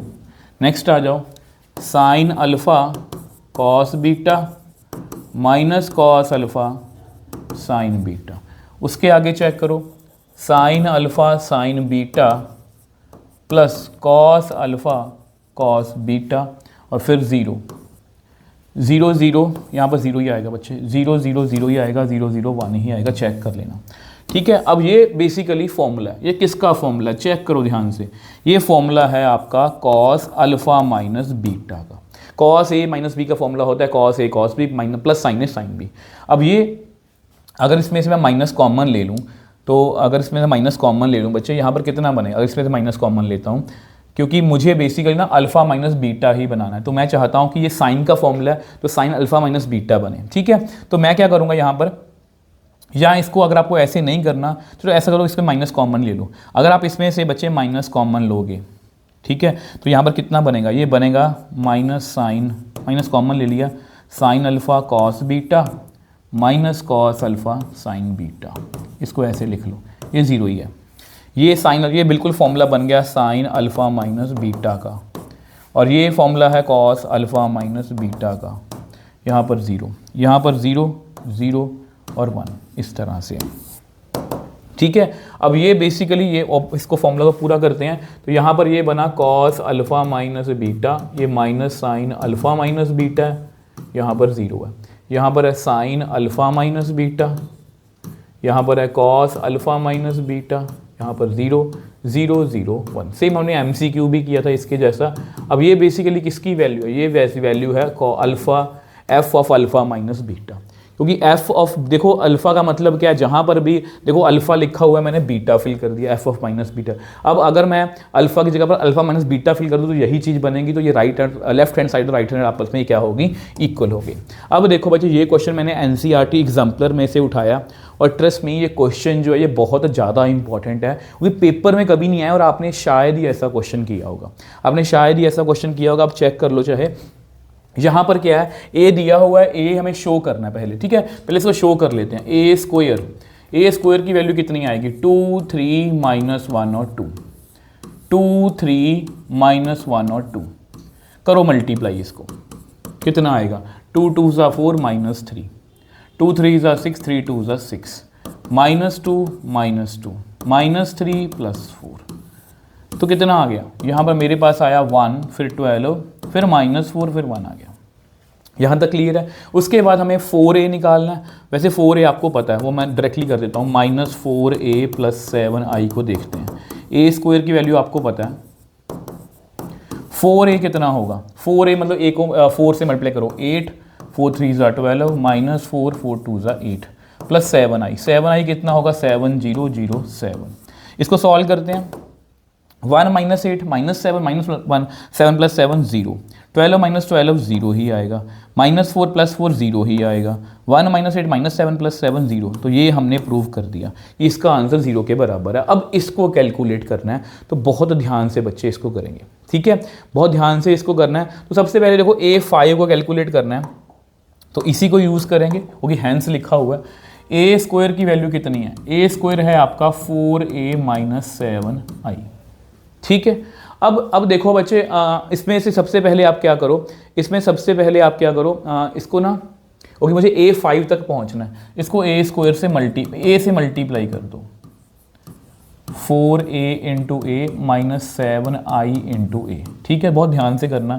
ये कितना आया? a³, ये कितना बन गया? 4a² माइनस आइडेंटिटी मैट्रिक्स को a से करेंगे तो a ही आएगा। अब अगेन ए स्क्वायर की वैल्यू फिल कर दो, यहाँ पर ए स्क्वायर की ये वाली वैल्यू फिल कर दो, 4a - 7i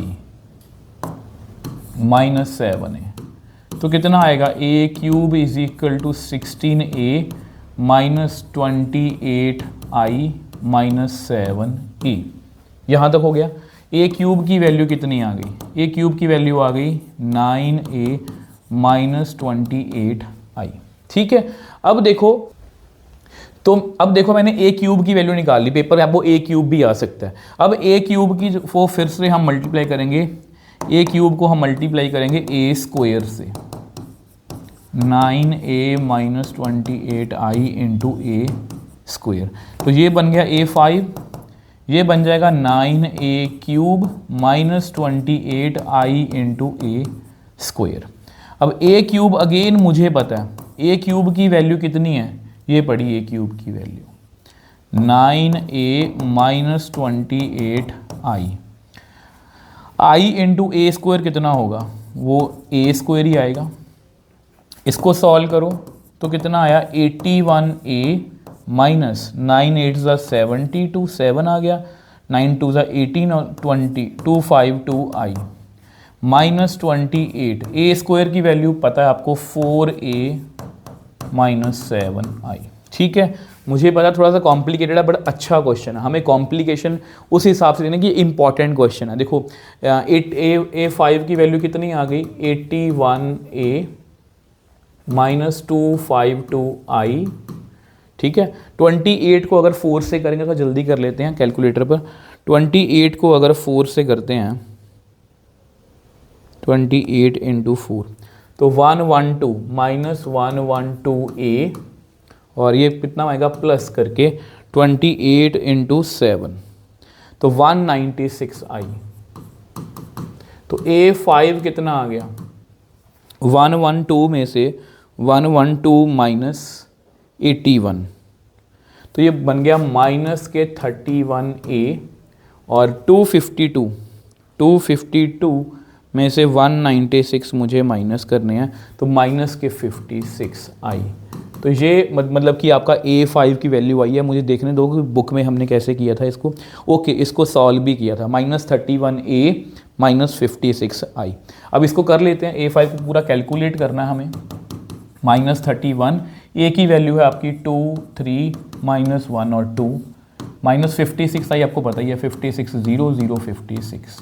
A5 देखो बच्चे कितना आएगा, माइनस 62 माइनस के 93 प्लस 31 माइनस 62, इसको माइनस करना है 56, 0, 0, 56। A5 कितना आया, माइनस 62 और उसको ऐड करना 8 माइनस 118 माइनस 93 31 माइनस 118। तो ये बच्चे आपका आंसर, मुझे बस आंसर चेक करने, कोई गड़बड़ तो नहीं हुई। यस बिल्कुल सही है बच्चे, बिल्कुल सही है। तो देखो ये बिल्कुल नया क्वेश्चन है, बिल्कुल नया क्वेश्चन है, मगर ऐसे क्वेश्चन मैंने कभी नहीं देखे, तो पेपर में आपको आ सकते हैं, तो रेडी रहना। अब ये भी NCERT एग्जाम्पलर का क्वेश्चन है, ठीक है। अब यहाँ पर उन्होंने बोला कि A प्लस बी की वैल्यू पहले कैलकुलेट करो, है ना, ये हमें प्रूव करवाना है। तो A प्लस बी पहले करते हैं। A प्लस बी कितना आएगा, ये आएगा 0 माइनस एक्स प्लस 1 और x प्लस 1 और 0, ठीक है। अब हमें क्या करना है, इसका स्क्वायर करना है, A प्लस बी का होल स्क्वायर, मतलब इन दोनों को हमें 2 बार मल्टीप्लाई करना है। इनको लिख लेते हैं, ठीक है, यहाँ पर लिखो और फिर से लिखो। अब मल्टीप्लाई करो, मल्टीप्लाई कितना आएगा 0 और माइनस एक्स प्लस 1, सॉरी इस तरह से नहीं है ये, माइनस एक्स प्लस 1 और x प्लस 1 को आपस में मल्टीप्लाई करना है। 0, 0, 0, 0, x प्लस, ओके ये फिर से वही है, minus x plus 1 x plus 1, ठीक है।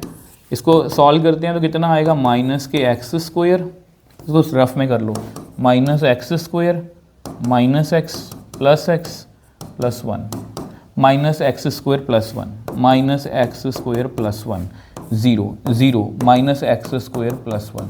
अब एक्स स्क्वायर की वैल्यू हमें दी हुई है -1, एक्स स्क्वायर की वैल्यू हमें दी हुई है -1, तो यहाँ पर कितना आएगा, 1 आएगा, यहाँ पर 1 आएगा, 1 प्लस 1, यहाँ पर 0, 0, 1 प्लस 1।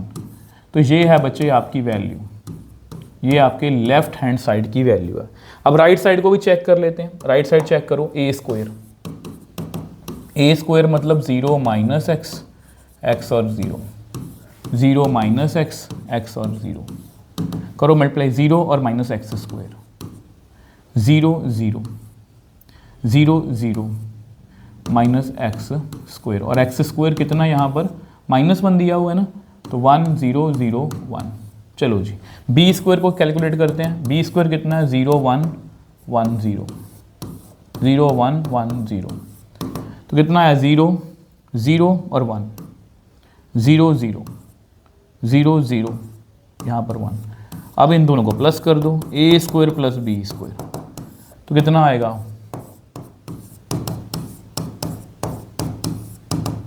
ये देखो बच्चों, और दोनों आपस में इक्वल आ गए। तो बहुत आसान क्वेश्चन है, बट मैं कहने का मेरा मतलब बच्चे यही है। अब आपका लास्ट सेक्शन आ गया, मगर मैट्रिसेस में से हम बहुत अच्छे मार्क्स ले सकते हैं अगर थोड़ा सा भी ध्यान दें। अब ये आपकी केस स्टडी मैंने ढूंढी है, बहुत मुश्किल से ढूंढी है, मतलब यार मुझे ये था कि मैं आपको हर एक तरह का क्वेश्चन जब प्रोवाइड करूँ, तो ये क्वेश्चन मुझे कहीं से मिल गया। अब ध्यान से करना है इसको। देखो यहाँ पर क्या लिखा हुआ है, to promote uses of house toilets in a village specially for women and organisation try to generate awareness among the villages. तो विलेजर्स पर देखो टॉयलेट को प्रमोट करने के लिए उन्होंने हाउस कॉल्स किए, घर घर जा घर पे फ़ोन किए, लेटर्स किए और अनाउंसमेंट्स करवाई। ठीक है, अब उनको हर एक पर खर्चा दिया हुआ है कि हाउस कॉल पर 50 रुपीज़ है, लेटर्स पर 20 रुपीज़ खर्चा हो रहा है और अनाउंसमेंट्स पर 40 रुपीज़ खर्चा हो रहा है। ठीक है, अब आगे क्या बताया उन्होंने, the number of attempts made in the villages XYZ are given below. तो इस X विलेज में जो है हाउस कॉल के लिए इतने अटैम्प्ट किए गए, लेटर्स के लिए और अनाउंसमेंट के लिए डाटा हमें गिवन है। अब also the chances of making toilet corresponding to 1 attempt given. अब देखो अगर वो कुछ भी मतलब कि वो एफर्ट कर रहे हैं तो उससे टॉयलेट बनाने की जो प्रोबेबिलिटी परसेंटेज है वो इतनी है, 2%, 4% और 20% है। ठीक है, let ABCD cost of in occurred by organ in 3 village respectively. ABC जो है, ABC में कुछ गिवन है नहीं, let ABC be the cost in incurred by organization in 3 villages respectively based on the, चलो हमें आंसर करना है, form a matrix related to cost incurred by organization for the village XYZ। तो cost के regarding बच्चे यहाँ पर हमें ना कॉस्ट के रिगार्डिंग जो है वो हमें मैट्रिक्स बनाना है। ठीक है, अब आपको पता है एक एफर्ट के लिए कितने रुपीस जा रहे हैं। देखो अगर मैं इसको पहले क्वेश्चन की बात करूं तो 400, 300, 100। देखो सबसे पहले ना, देखो मैं आपको पहले इसको लिख दूं 250, 75, उसके बाद 500, 400, 150। क्योंकि ना मेरे को मोस्टली बच्चों को क्वेश्चन ये होता है कि सर हमें कैसे पता लगेगा कि हमें यही मैट्रिक्स बनाना है। तो पहले क्वेश्चन को समझो। देखो इतने अटैम्प्ट्स करे गए, ये हाउस कॉल है, ये हाउस कॉल है और ये है आपका लेटर्स है और ये अनाउंसमेंट्स हैं। ठीक है, अब उन्होंने बोला कि हर एक, देखो हाउस कॉल की कॉस्ट कितनी हो रही है, हाउस, मैं जब डाटा यहीं पर लिखता हूँ 50, 20, 40। ये हाउस कॉल की एक हाउस कॉल की कॉस्ट है 20 और 40, यही है ना, 50, 20, 40 यही है ना। ठीक, ओके 50, 20, 40 और उनसे फ़र्क कितना पड़ रहा है, एक हाउस कॉल करने से 2% का फ़र्क पड़ता है, 4% यहाँ से एफर्ट मगी इस तरह से है। मैंने जस्ट डाटा रफली लिख लिया। अब देखो उन्होंने क्या पूछा है, form a cost matrix related to cost, जो कॉस्ट उनकी हुई है इन occurred by organisation for the villages XYZ। अब आपको पता है बच्चे यहाँ पर कितना आएगा। अब एक हाउस कॉल करने के लिए 50 रुपीज़ लगते हैं, तो 400 के लिए कितने लगेंगे, तो यहाँ पर मैं क्या लिखूँगा 50, 20 और 40। अब चेक कर लो, ये 3x3 मैट्रिक्स है, ये 3x1 मैट्रिक्स है, तो इसको हमें इससे मल्टीप्लाई करना है, इसको हमें इससे, जो बिल्कुल सही हो रहा है। तो ये हर एक विलेज के लिए बच्चे आपकी जो है वो एक कॉस्ट मैट्रिक्स मैंने बना दी, हर एक विलेज के लिए मैंने एक कॉस्ट मैट्रिक्स जो है वो बना दी। ठीक है, सेकेंड क्वेश्चन की बात करते हैं, form a matrix related to number of toilets expected in the village. देखो हमने इतने एफर्ट मारे, हमने इसी का, चलो हमने ये वाले एफर्ट मारे कि 400 हाउस कॉल्स किए इस तरह से अलग अलग विलेजेस में। ठीक है, और उनसे कितना फ़र्क पड़ रहा है, उनसे कितना, उन्होंने हमें सिर्फ मैट्रिक्स बनाने को बोला, हम उनसे कितना फ़र्क पड़ रहा है वो मैं लिखा हुआ है 2%, मतलब 2/100। ठीक है, 4/100 और 20/100। ये हर एक विलेज में इस तरह से टॉयलेट्स जो हैं, जो भी हमारा आंसर आएगा इस तरह से टॉयलेट्स जो हैं वो बन जाएंगी। आई होप ये भी आपको क्लियर है। ठीक है, तो ज़्यादा मुश्किल क्वेश्चन नहीं होता मैट्रिक्स का, बट फिर भी आपको आना चाहिए। ठीक है, नेक्स्ट क्वेश्चन देखो, what is the total amount spent, what is the total amount spended by the organisation in all 3 villages XYZ। तो बेसिकली अगर हमें टोटल अमाउंट निकालना है बच्चे, तो हमें इसी को मल्टीप्लाई कर लेना, इसी को मल्टीप्लाई कर लेना, तो इससे टोटल अमाउंट आ जाएगी। तो इसको इससे मल्टीप्लाई करेंगे कितना आएगा, 4, 5, 20, पीछे 3 0। इसको इससे करेंगे प्लस 3 2 6 और पीछे 3 zeros, फिर इसको करेंगे तो 4000। नेक्स्ट करो 3 5 15 और पीछे 3 0। इसको इससे करेंगे तो 25 को 2 से करें 50 और पीछे 2 0 आ गई। 75 को इससे करेंगे तो 4 5 20 तो 3000। इसको इससे करेंगे तो 25 और पीछे 3 zeros प्लस 8000। उसके बाद ये आ गया जी, ठीक है। अब टोटल अमाउंट भी हम निकाल लेते हैं हर एक विलेज के लिए। टोटल अमाउंट कितनी आएगी, ये 20 और ये 30,000 बन गया, ठीक है। ये कितना बन गया, 15 और 5 20, 23। ये कितना बन गया, 25 और 6 31, 39। तो देख लो, मुझे एक बार आंसर चेक करना, तो ये आपकी टोटल अमाउंट स्पेंड आ गई 30 23। जस्ट बिल्कुल सही है। टोटल, अच्छा टोटल अमाउंट स्पेंडेड बाय उन्होंने बोला है, तो इसकी टोटल अमाउंट कितनी बनी, टोटल अमाउंट कितनी बनी यहाँ पर लिख लो, इन सबको प्लस करना पड़ेगा। ईच विलेज तो बोला form what is total amount spend in all 3, okay सबको टोटल करना पड़ेगा। अगर वो बोलते कि एक्स में कितना, विलेज में कितना खर्चा हुआ, तो ये रहा। तो अगर टोटल पूछा है, टोटल कितना आया, 0 0 12 1 आ गया, 6 8, तो 92,000। यस बिल्कुल सही है, 92,000 बिल्कुल सही है।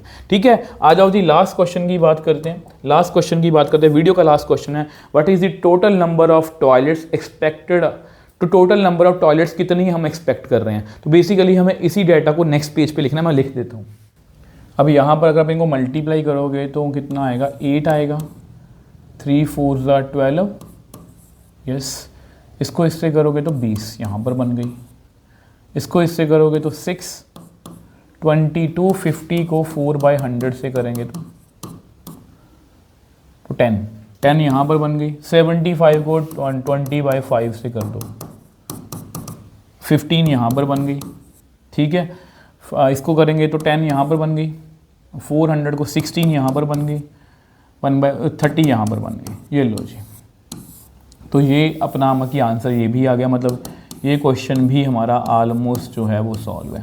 तो ये बन गया 40 यहाँ पर बनी है, और ये बन गया 31 यहाँ पर बनी है, और 56 यहाँ पर बनी है, ठीक है।